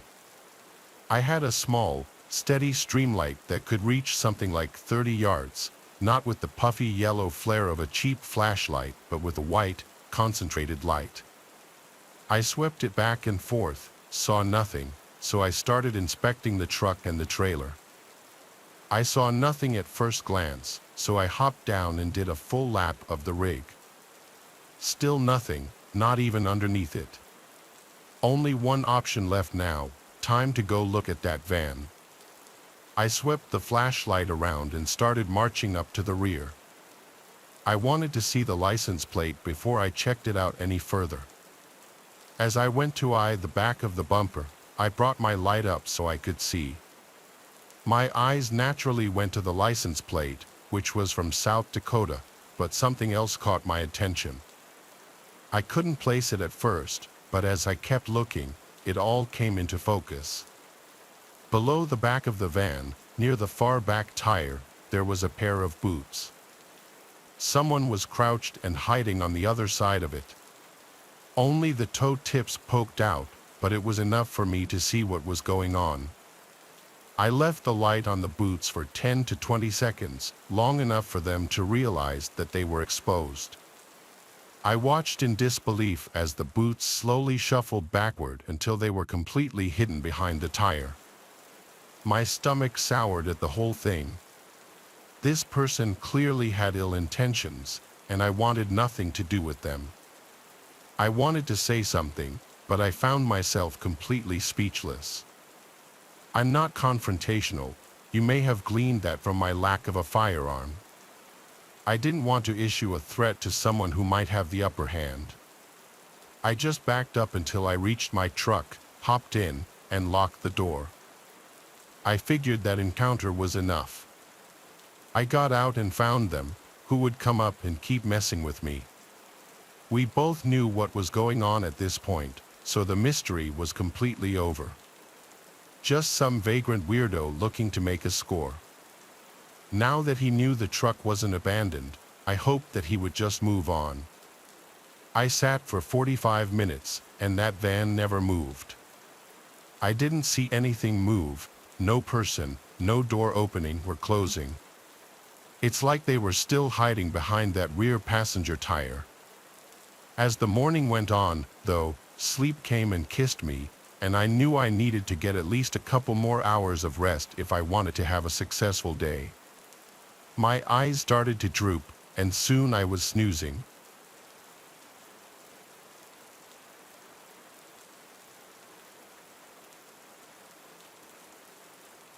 When I was 18, I was very immature and naive. I was kind of a jerk when I was on the road, honking whenever I got impatient, borderline cutting people off. Looking back now, it was very stupid. If I ever have kids, I'll be that much more strict with them as far as their driving. That being said, I did drive a lot for someone my age. I went away to school 5 hours away from home.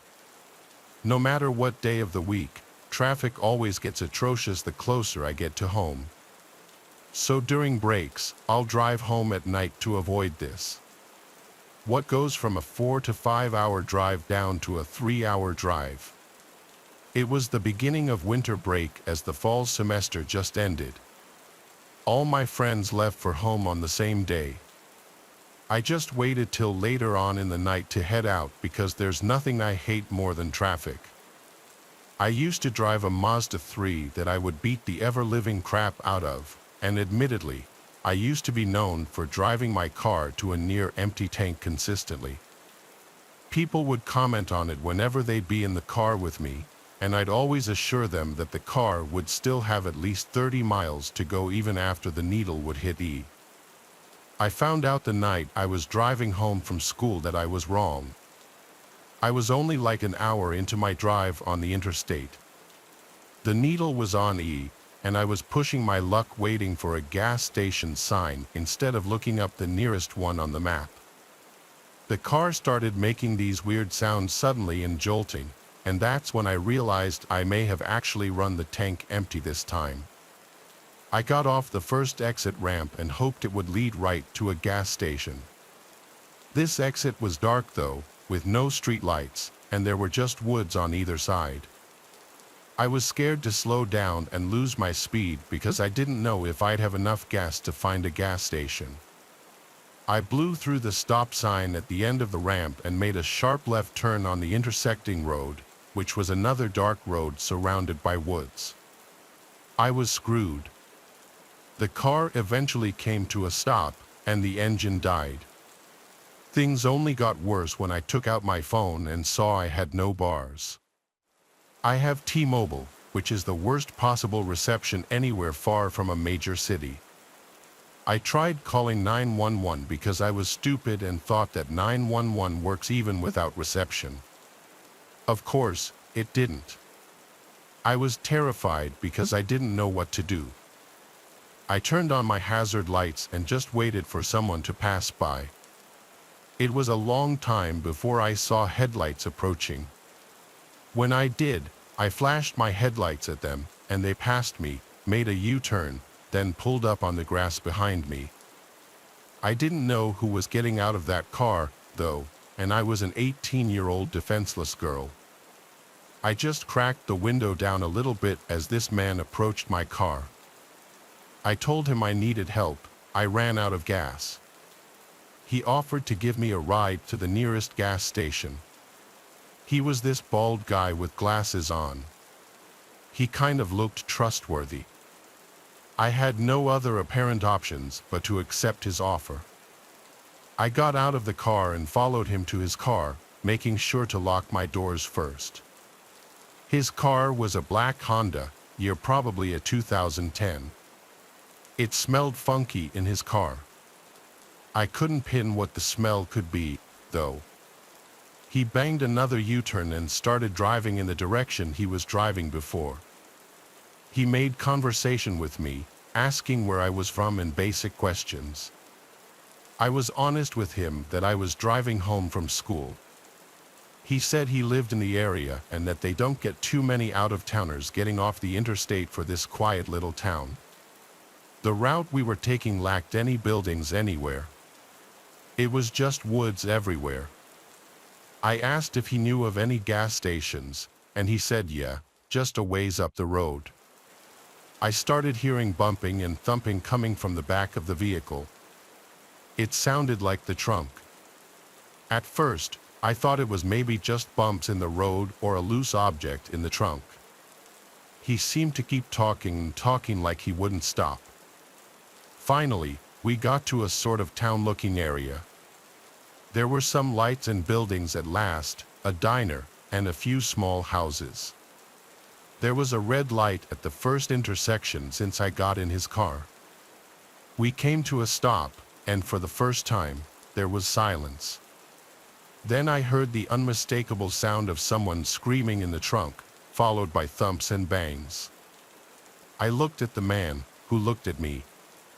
In a split second, I unbuckled my seatbelt, opened the door, and ran while at the same time, he tried grabbing me and pulling me back into the car.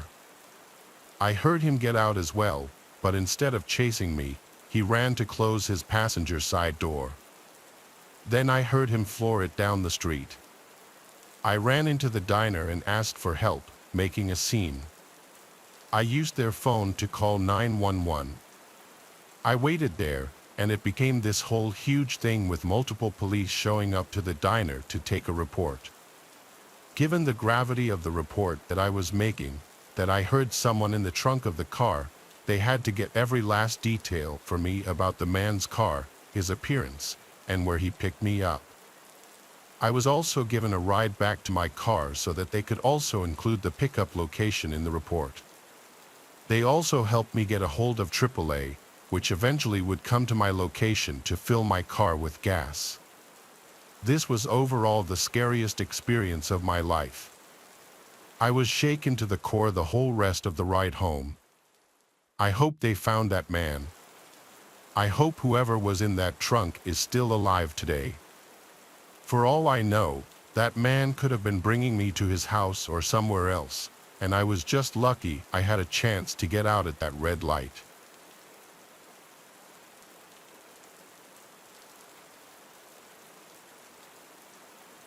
I live in Burke County, North Carolina, in Morganton. I'm used to the quiet lifestyle that comes with living in a rural place.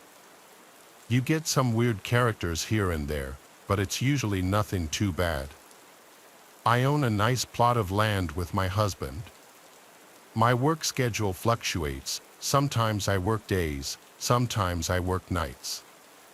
This happened on a night that I was on my way home after a night shift, so it had to be like 4 a.m. My phone was almost dead. I was hungry. I was tired, and I just wanted to get some food and head home. I stopped at the gas station to get $10 worth of gas and also a packaged sandwich, which I proceeded to eat inside the gas station cafe. Some sketchy guy was eyeing me for a little until he left the building without buying anything. After eating, I went outside to fill up the gas and then got back in the car.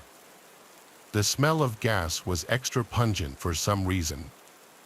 These roads are very dark and twisty at night, so I was driving slow, especially since I was tired after a long day of work. Then something unexpected happened. The needle on the gas gauge suddenly dropped to E, and the low gas light came on and beeped. I had no idea what was going on.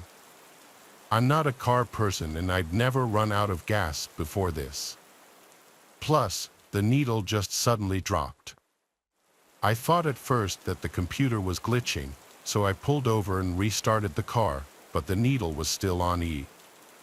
I tried to continue driving, but the engine died. I started having a panic attack. I called my husband first thing, and thank God he picked up. I asked him how did my car run out of gas after I just filled up, and as I got out of the car, I smelt gasoline. I told him this, and he said it sounds like I have a leak.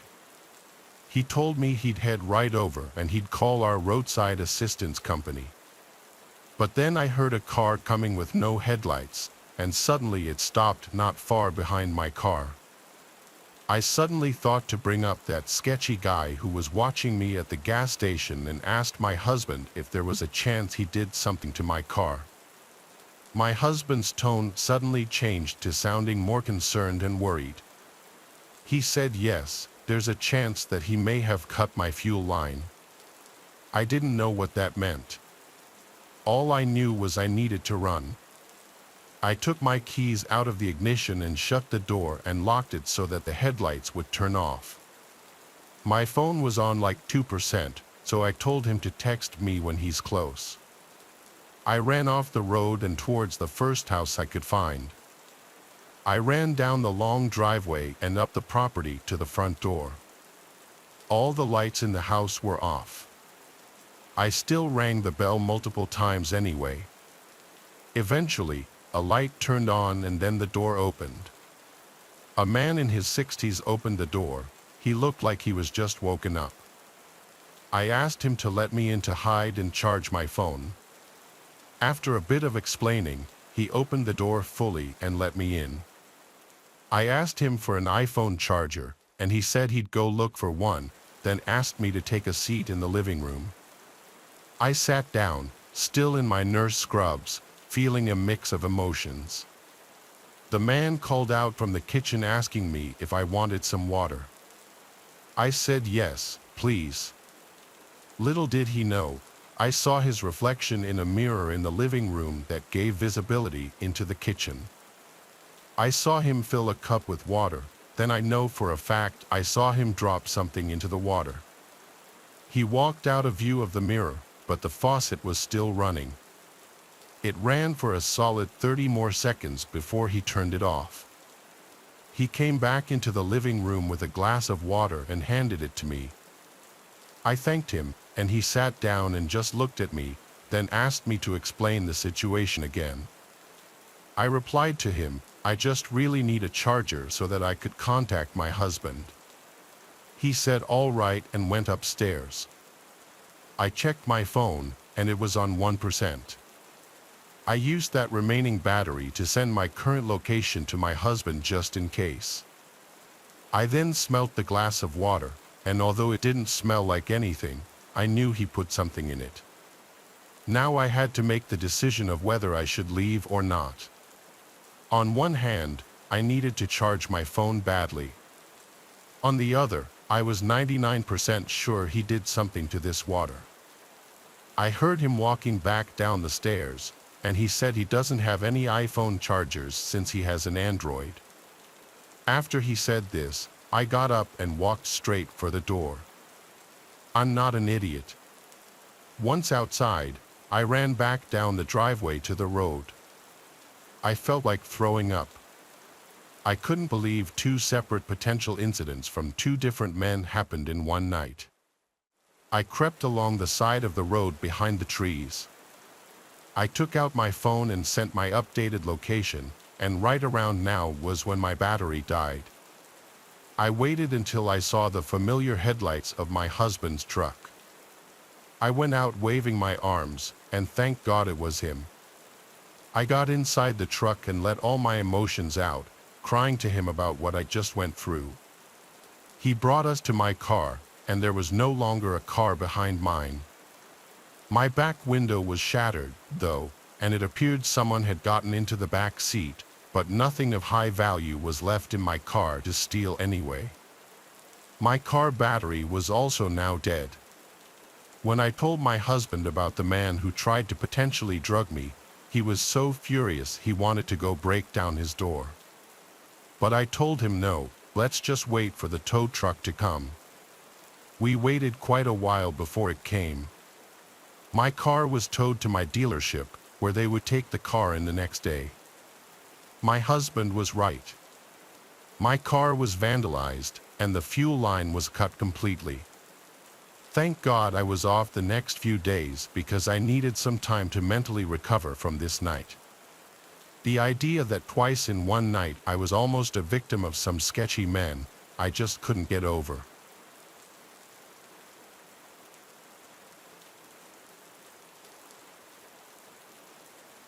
This happened way back in 2006. I was 17 and living in Uvalde, Texas, a very low-income neighborhood, the kind you'll find sprawled out all over the place in rural Texas when you're not right outside of a city. The closest city to me was San Antonio. I was going to some local community college because that's all my parents could afford for me.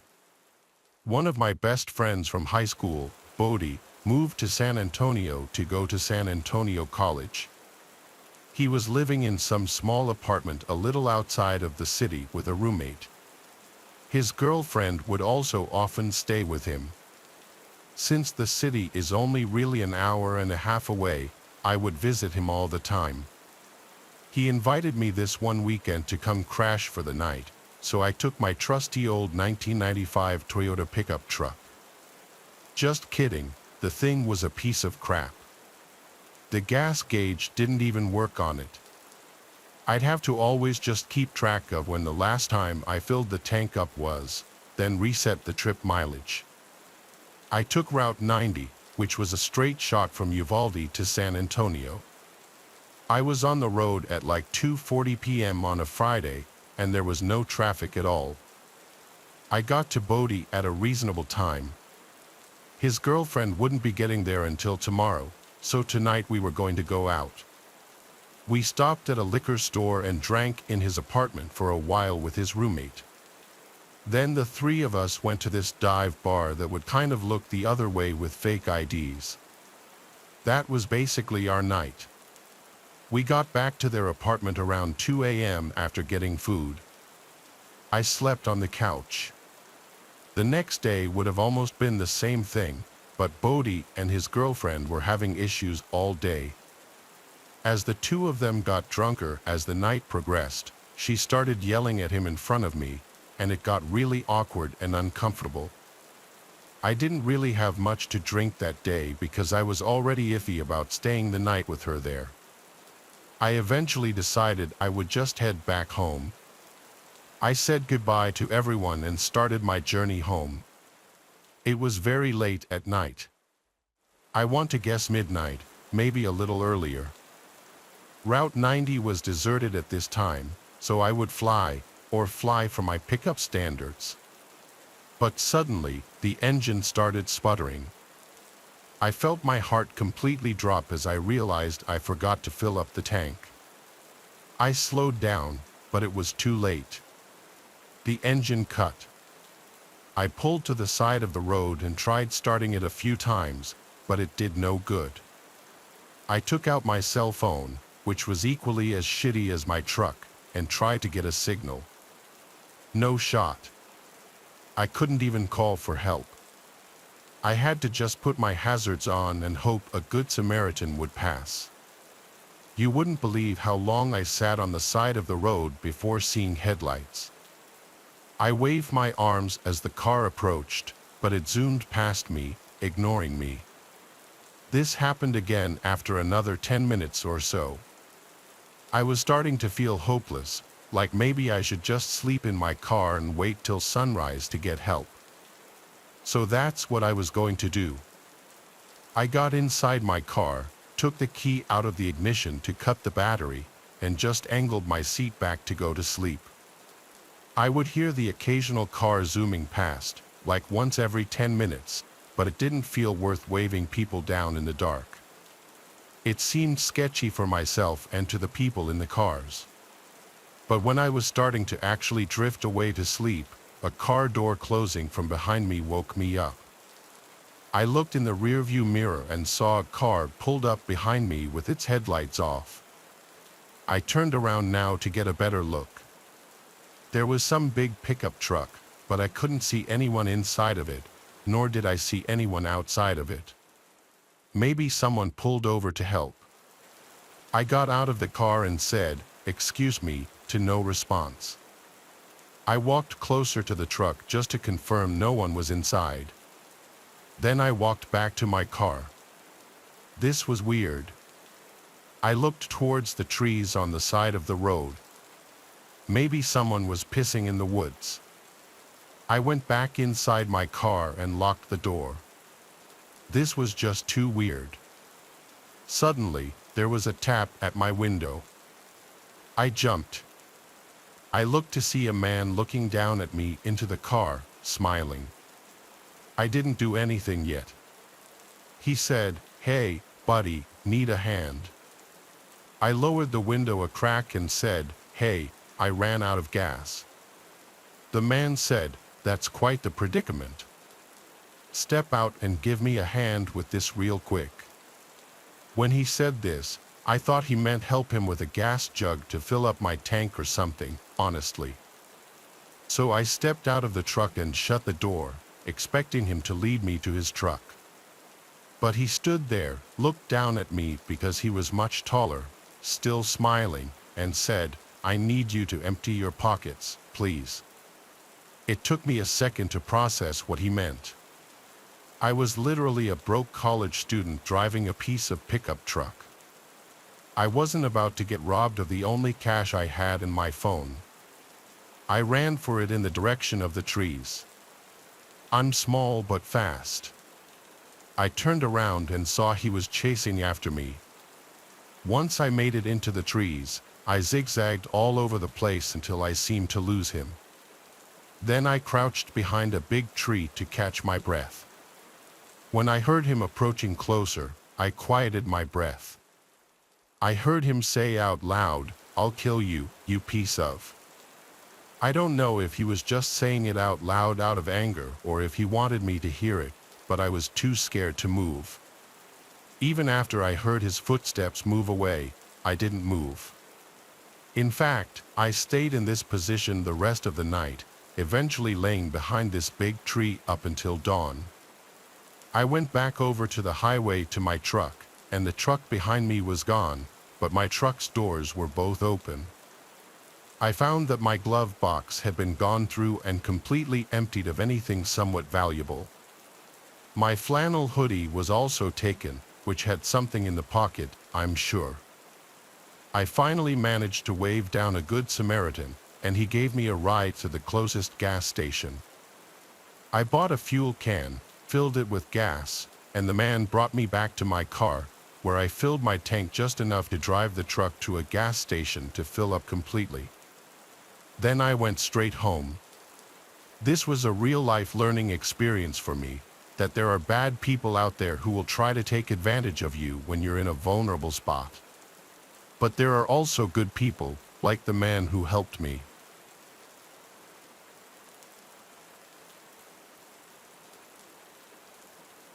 Our first story takes place under the unforgiving glare of the desert sun. Miles and miles of sand stretch in every direction, baking under the intense heat. Imagine finding yourself stranded in this desolate landscape, the silence broken only by the wind whistling through the dunes. This is the nightmare that became a reality for one unfortunate traveler. He had been driving for hours, the monotony of the road lulling him into a false sense of security. He had ignored the gas gauge, its needle dipping dangerously low, too focused on reaching his destination. Then it happened. The engine sputtered, coughed, and died, leaving him in stunned silence. He was stranded miles from civilization, the nearest town nothing more than a dot on a map he'd hastily consulted hours ago. Panic began to set in, a cold dread creeping up his spine as the gravity of the situation sunk in. The sun beat down relentlessly, the heat radiating off the sand making the air shimmer. He had a meager supply of water, a granola bar, and the clothes on his back. Hope, it seemed, was in short supply. Days turned into a desperate struggle for survival. The relentless sun sapped his energy, the scorching sand burned his skin. He rationed his water, each sip a precious commodity, but dehydration was a constant threat. The vastness of the desert mocked him, a desolate wasteland stretching endlessly towards the horizon. As darkness fell, the desert transformed into a chilling tableau. Gone was the oppressive heat, replaced by a bone-chilling cold that cut through his thin clothing. The silence was broken only by the howl of the wind, a mournful sound that echoed his growing despair. He huddled in his car, a meager shelter against the elements, with fear as his only companion. Days turned into nights, each one blurring into the next, a terrifying cycle of scorching days and freezing nights. His hope dwindled with each passing hour, replaced by a gnawing fear that he wouldn't make it out alive. He had become a prisoner of the desert, trapped in a desolate wasteland with no escape. One day, while stumbling through the sand, his vision blurred from dehydration, he spotted something in the distance. Was it a mirage, a cruel trick of his exhausted mind? As he stumbled closer, his heart pounding in his chest, he realized with a surge of hope that it was a road, a ribbon of asphalt cutting through the desolate landscape. With renewed determination, he dragged his weary body towards the road, each step a victory against the relentless grip of the desert. As he finally reached the roadside, he collapsed, his body spent, his spirit broken but not extinguished. He had escaped the clutches of the desert, a survivor of a terrifying ordeal. His story serves as a chilling reminder of the unforgiving nature of the desert, a place where running out of gas can be a matter of life and death. It's a testament to the resilience of the human spirit and the will to survive, even in the face of overwhelming odds.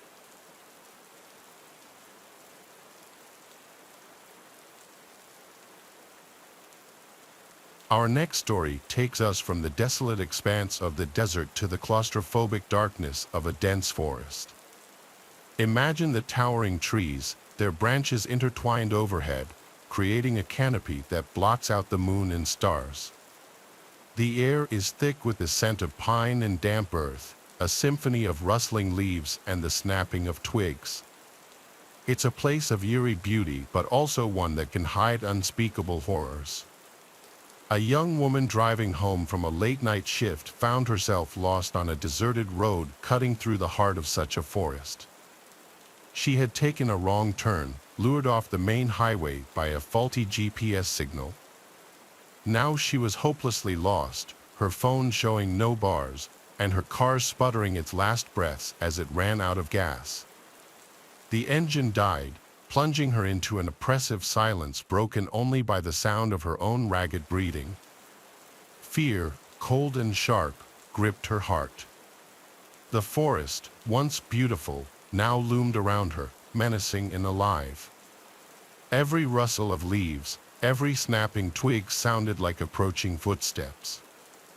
She knew staying in her car was her safest bet, but the silence of the forest was unbearable, a suffocating blanket of darkness pressing in on her. She turned on her hazard lights, their blinking a beacon of hope in the vast darkness, but the battery quickly drained, leaving her once again in darkness. Time crawled by, each minute an eternity. She dozed off, only to be jolted awake by nightmares fueled by her isolation and fear. The forest came alive with every gust of wind, the shadows seeming to dance and writhe, taking on menacing shapes in the darkness. Then she heard it, a low growl, deep and guttural, coming from the woods surrounding her car. Her blood ran cold, her heart pounding against her ribs like a drum. She strained to listen, her senses on high alert, every muscle in her body tense with fear. The growl came again, closer this time, followed by the distinct sound of heavy footsteps crunching on leaves. Something was out there, something big and dangerous, circling her car like a predator stalking its prey. She locked the doors, her fingers trembling as she fumbled with the lock. She huddled in the back seat, her eyes wide with terror, her breath catching in her throat.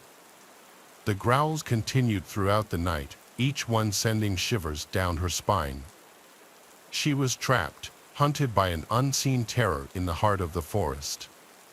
As dawn broke, the growls finally ceased, replaced by the chirping of birds, a jarring contrast to the nightmare she had just endured. She cautiously got out of the car, her legs shaking, her body trembling with exhaustion and terror. She didn't waste any time. With a desperate prayer, she started walking, her eyes scanning the dense undergrowth and her ears straining for any sound that might signal the return of her unseen tormentor.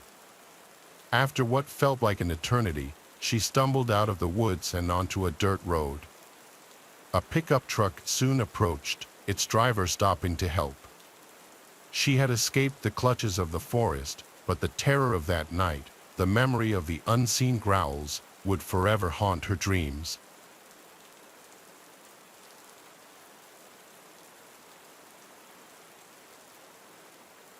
Our final story takes us to a desolate stretch of highway, a ribbon of cracked asphalt cutting through a barren landscape. This is not a road frequented by travelers.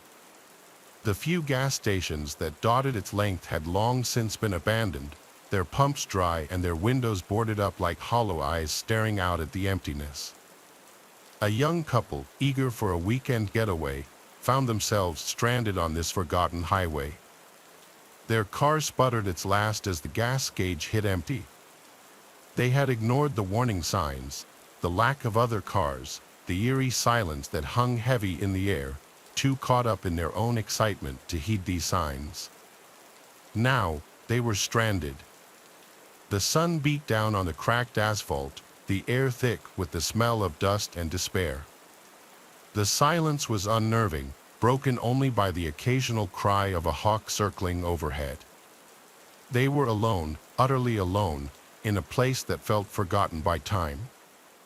They decided to walk, hoping to find help, a glimmer of hope in this desolate landscape. Mile after mile, they walked, the sun beating down on them relentlessly. Their throats were parched, their energy draining with each step.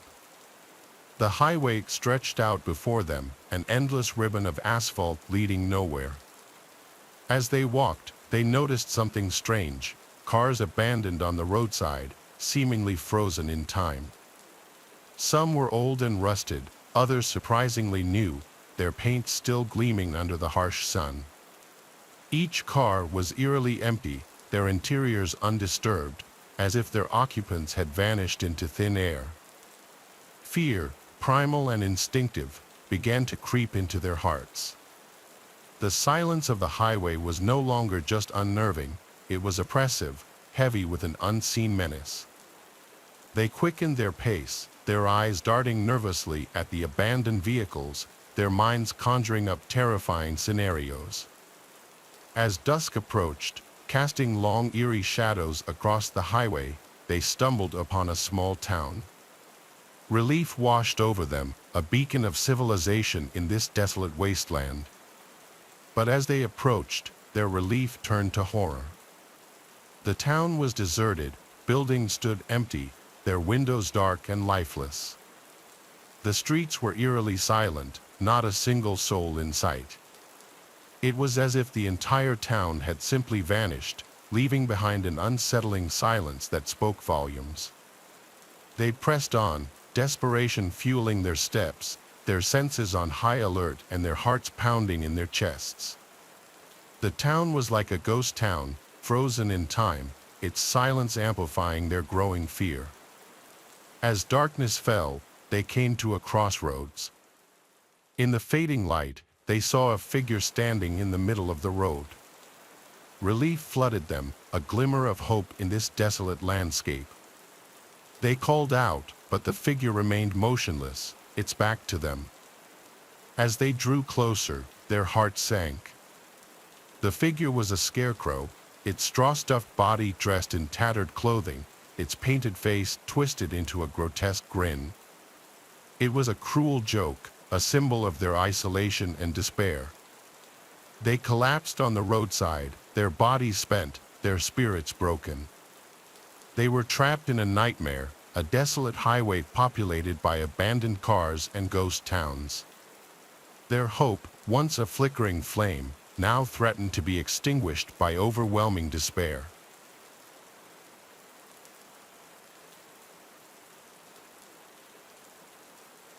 Looks like there's a storm approaching. I glanced out the window of the car and looked behind us as my fiancée, Kiva, came out of the shop with a bag of snacks for our trip. The sky looked gray just a few feet behind us down the road. I heard low rumbling as Kiva opened the driver's side door and got in. "Do you think the roads will get bad?" I asked her. She glanced behind us for a few seconds before turning on the engine.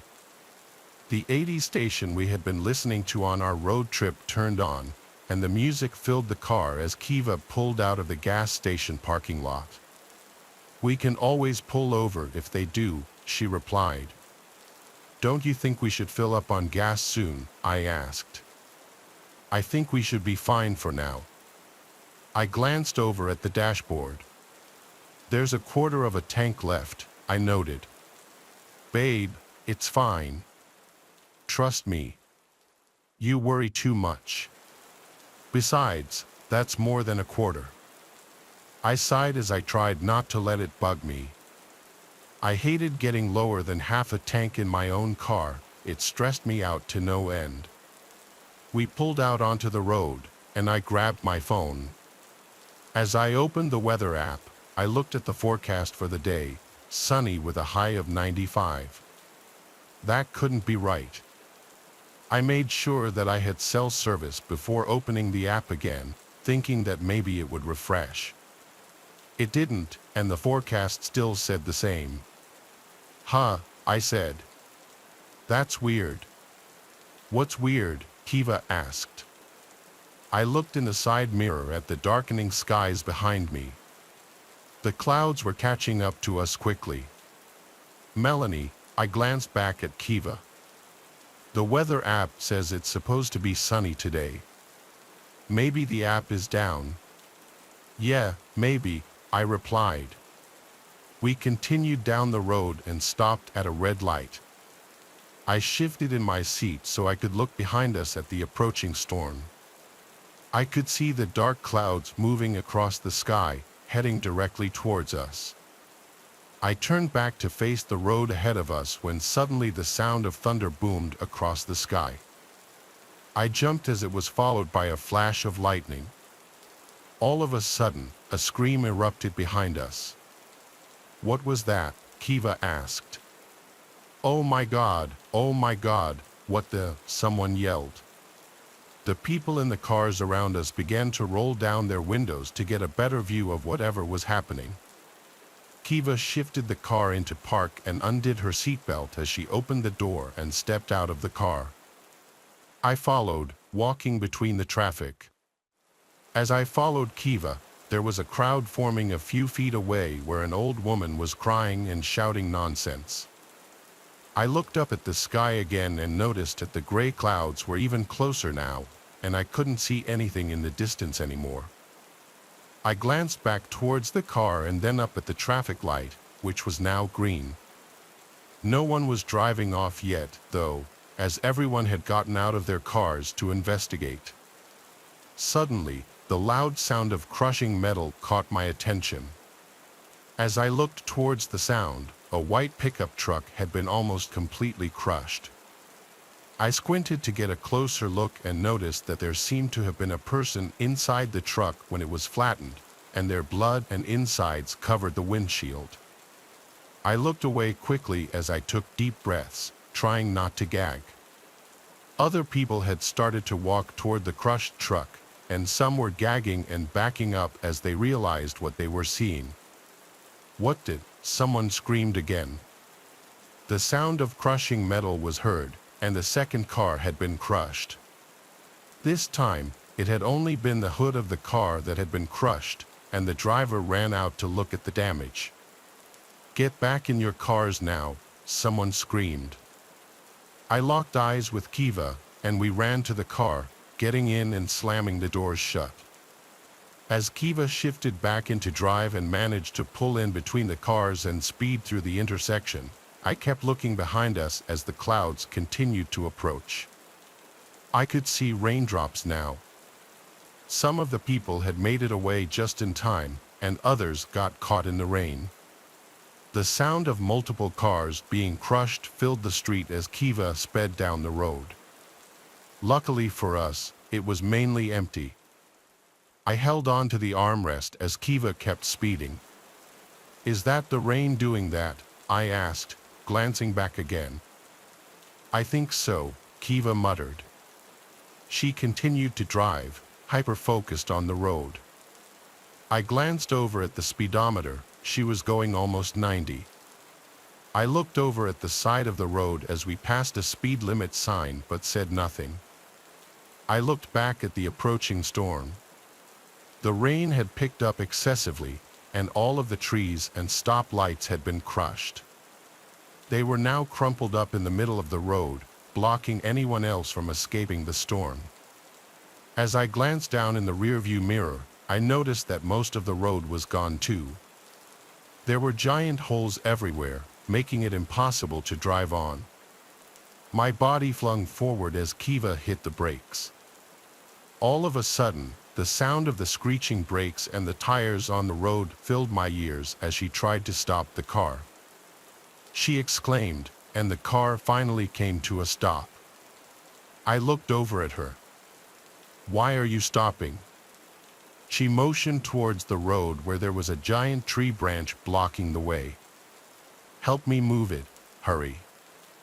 I jumped out of the car and helped her push the branch out of the way. As we pushed, I couldn't help but glance toward the storm, which was still rapidly approaching. The rain was also picking up, and it seemed like we were right.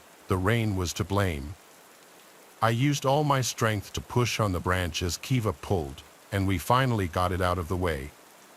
We ran back to the car and I glanced back to see the rain approaching. As the first drop of rain landed on the roof of a small convenience store on the side of the road, it all crumbled to the ground. I slid into the seat of the car. "What do you think happens if it lands on someone?" I asked. Kiva turned to look at me. She opened her mouth to speak but didn't get to, as she glanced out one of the back windows.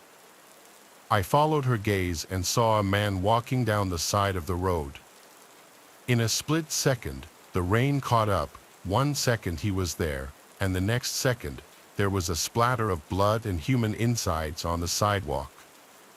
"I guess that's your answer," Kiva said as she started driving again. I turned around in my seat to keep an eye on the storm. It seemed that the winds had started to pick up, and I could hear them whistling as Kiva continued to drive. "It's getting faster," I replied. She said nothing, but I could feel the speed of the car picking up. We'd been on the road for about half an hour now, and the storm seemed to consistently pick up speed with each second that passed. I couldn't stop myself from looking back at the approaching storm and all of the damage that the rain had done. We'd seen it crush a few more people as it passed through. I don't know how long this storm is going to last or how far out it's going to travel, I thought.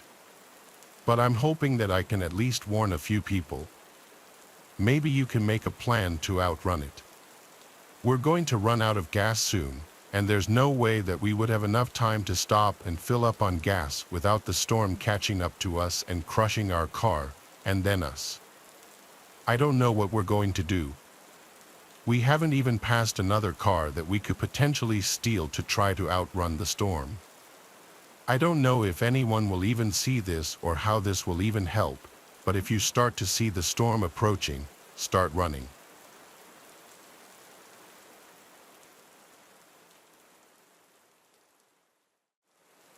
We started in New Jersey, where we're from, and made our way west.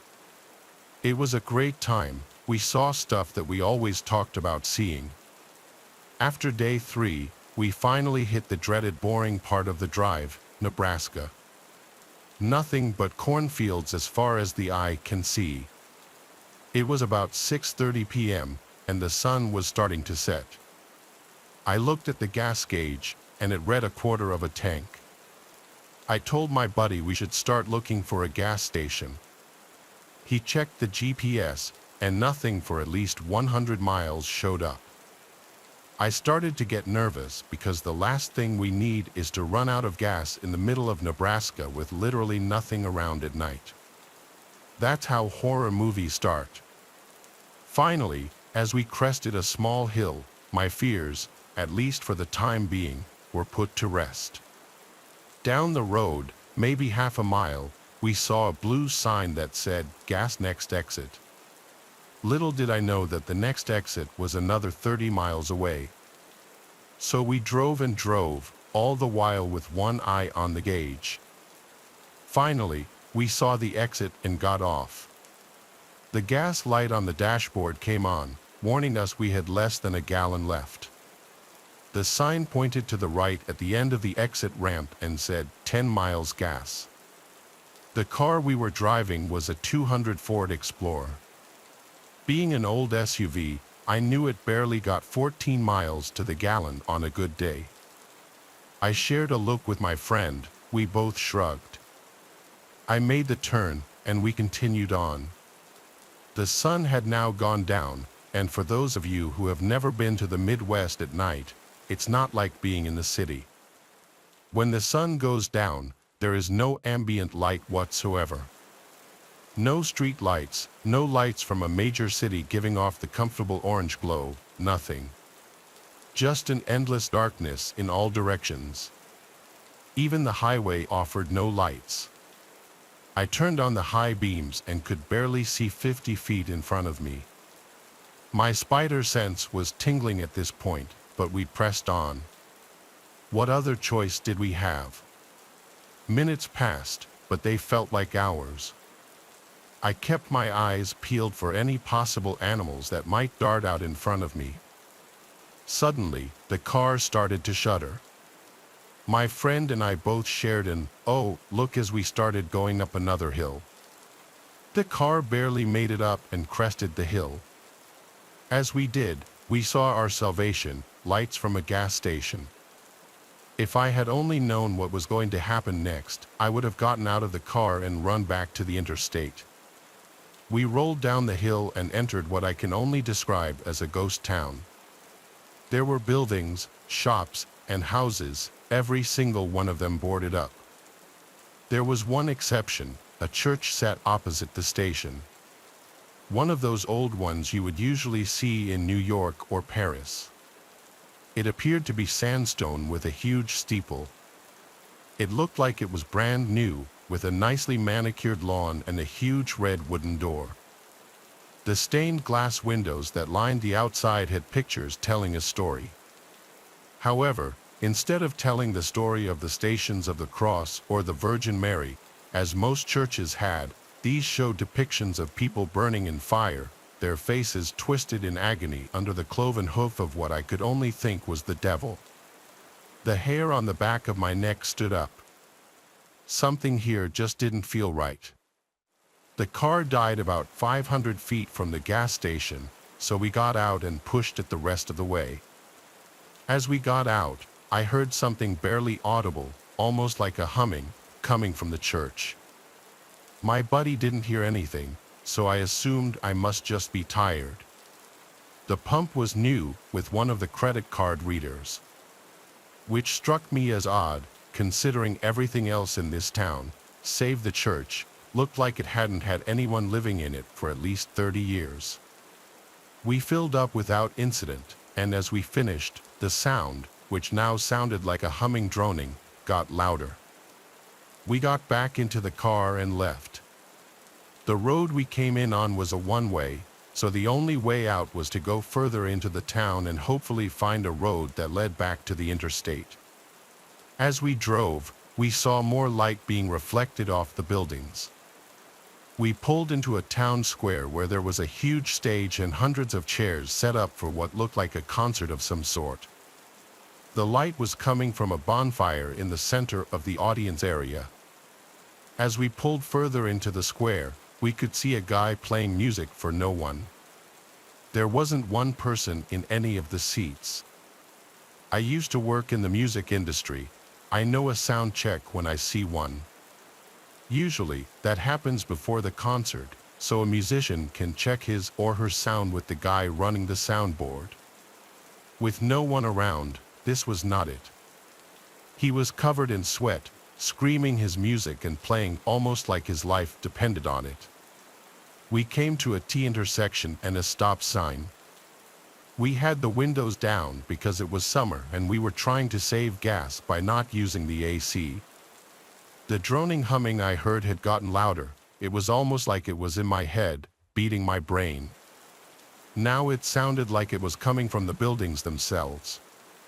It got louder and louder. The guy playing music screamed even louder, almost like he was fighting the sound. Then a whole lot of things happened at once. The humming reached fever pitch and then stopped abruptly. The bonfire went out. The guy on stage stopped playing.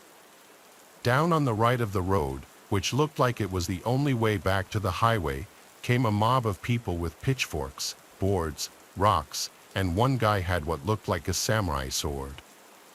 Looking back now, I remember thinking it strange that no one had a gun considering where we were. They came running towards us, screaming and waving their weapons. My buddy and I covered our heads in anticipation of the beating of our lives. They started pounding on the car, even going so far as to break one of the little windows in the back seat. I threw the car in four-wheel drive and slammed the accelerator. The car lurched forward, plastering a few people onto the windshield, but ultimately we broke through the mob. The ones who weren't knocked down from the impact of the car started storming the stage. They jumped onto it and started assaulting the musician with their weapons, his screams echoing off the derelict buildings. I didn't waste any time. I slammed on the gas pedal, cut the wheel, and sped out down the road to the right, the whole time with my friend screaming obscenities. We got back to the highway and drove for another 30 miles until we hit our destination for the night, where our hotel was. We got into our room, trying to make sense of what we had just seen. As I put my bags down, I looked at my friend and he looked at me. We both agreed to go to the police in the morning, as it was now about 3 a.m. The next day, we woke up, packed our overnight bags, and went out to our car. We immediately drove to the police department and asked to speak to a detective, as we had a crime to report. A small bald man from a desk stood up and invited us to come and sit with him. We then proceeded to tell him the whole thing.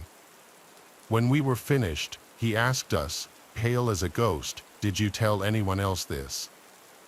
We, of course, responded in the negative, to which he replied, "Good. Keep it that way." With his hands shaking, he showed us the door, and we left. We never spoke of it to anyone else.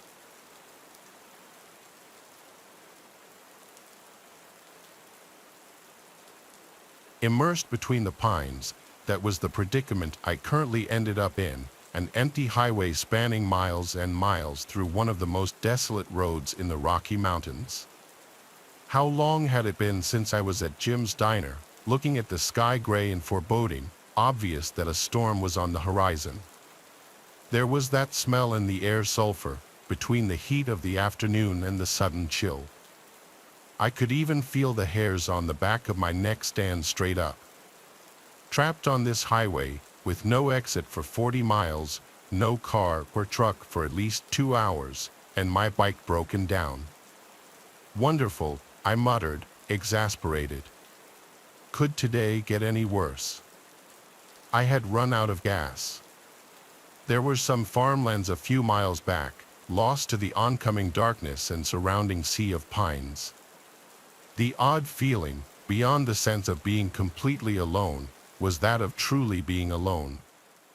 No chirp or buzz, even howling, that would animate these mountains, beyond the roar of tires and horns, like life itself had found residence elsewhere, leaving me in this impersonation of the world I once was in. Climbing up the hill, feeling the first drops of rain hitting my leather jacket, I felt the first tinge of fear. Until the end of the hill, I saw an exit, plain as day. The name of the town was Padua, the other name was scribbled out. Padua, I thought. Beggars can't be choosers. The walk didn't take as long as I expected it would. The cut into the pines led to a town trapped in another time. Not a ghost town from the last century with broken-down ranches and general stores, but a town that looked like a postcard from the 50s. That retro look was long associated with the big bop monster movies and drive-in theaters. There was only one problem with the site: not a single soul, nor a single car, was moving throughout the town.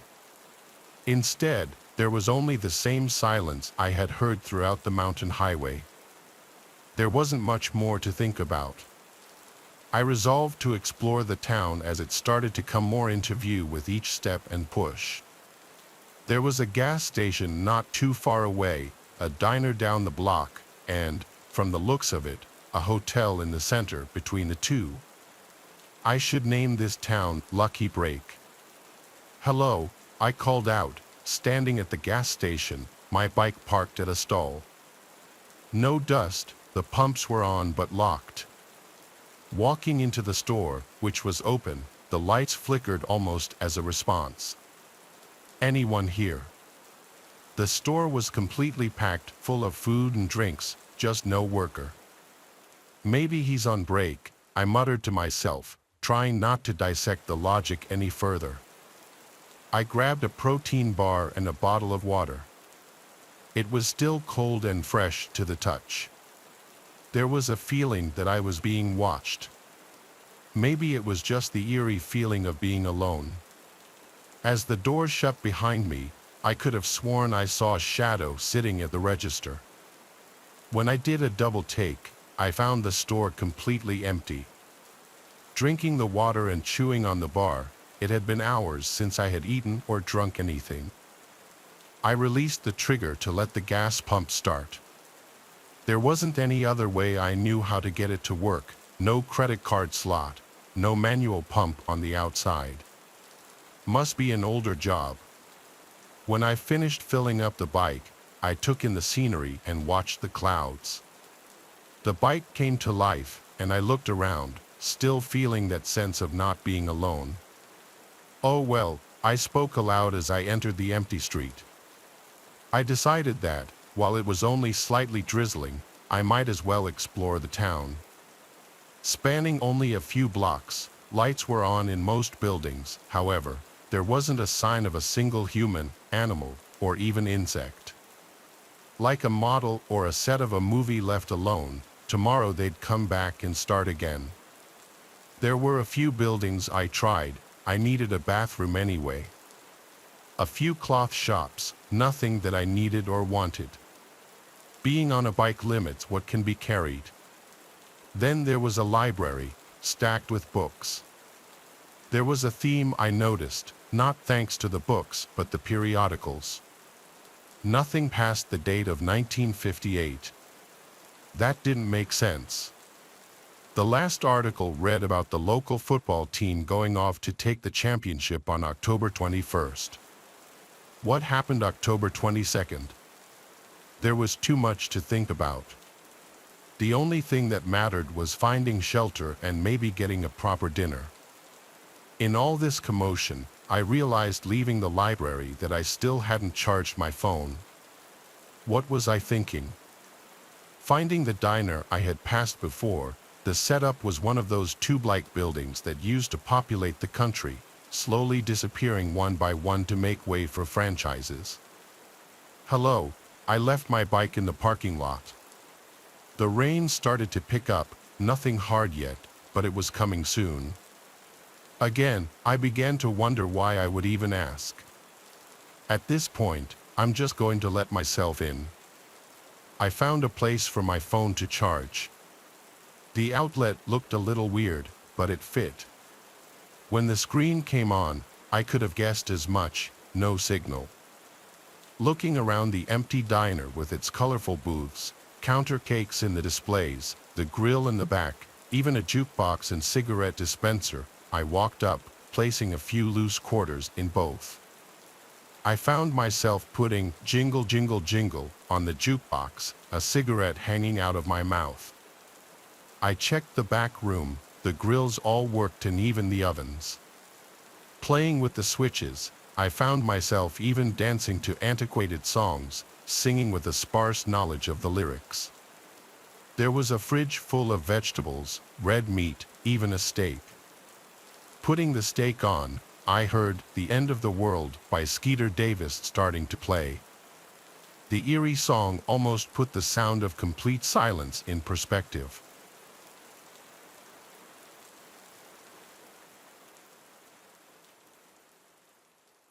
I'm a cemetery operations coordinator, or you can just call me a cemetery manager. Part of my job is sitting down with guests and family members of the deceased to set up funerals, facilitate the sales of plots. A 30-something-year-old man named Claude, a very spiritual man, once sat down with me to purchase a plot for his sick father who was in hospice care. Claude was a Hispanic man with a very thick accent, and I saw in his eyes he was a very caring man. He showed me pictures of his father, who also looked like a very sweet man, much too young to be taken away from his family. Unfortunately, the man's time came that same week, and Claude arranged for his father's funeral service at the cemetery. It was a very stormy day, the day of the funeral, which is thought to be a sign of good luck. The funeral procession stopped in front of the front office building briefly. I stepped outside under the front awning of the building and saw Claude in the car behind the hearse. We waved at each other. Due to the weather, I went back inside until the procession was ready to proceed to the burial site. I got in one of the cemetery pickup trucks and followed the procession to the final stop where I would stand with my umbrella, supervising, as part of my job is making sure funeral services go smoothly. After the funeral, I did some laps around the place in the truck just to survey the area, as I did at least a couple times a day. I had a lot of paperwork to take care of, and on top of this, I had to close the cemetery that night. So, a little later, I went back to my desk and took care of this. The cemetery closes at 5:30, so as soon as it started to get dark, I drove around the place one more time to ensure all visitors had left, then drove over to the front gate to shut it. It was a relatively warm early March. The days were still on the shorter side, so by closing time on a normal day, it would already be getting darker, but on this stormy day, it already felt like it was nighttime. I was driving back to my office when I thought I saw someone hurriedly walking down one of the lanes of tombstones before turning behind a hedge and disappearing out of sight. I beeped my horn to let them know the place was closed, but strangely enough, I didn't see them again. I grabbed my umbrella and ran out into the rain in that direction. I turned beyond the hedge they turned at and looked down this long row of tombstones on one side and hedges on the other. I didn't see anyone. I looked around in the rain for a solid 20 minutes, but eventually, I had to give up. I drove back up to the office and browsed through the CCTV footage. None of it picked up any unusual movement, even though it was a bit harder to see much because of the storm, and it was also pitch black outside now. I tried to multitask, keeping an eye on the camera while finishing up some of my paperwork, when I heard the front door to the visitation room slammed shut. I sprang up from my chair and yelled, "Hello." My first thought was that it was the same person I saw before. Maybe they got locked in the cemetery and were looking for assistance in leaving. I stepped out into the lobby, but no one was there.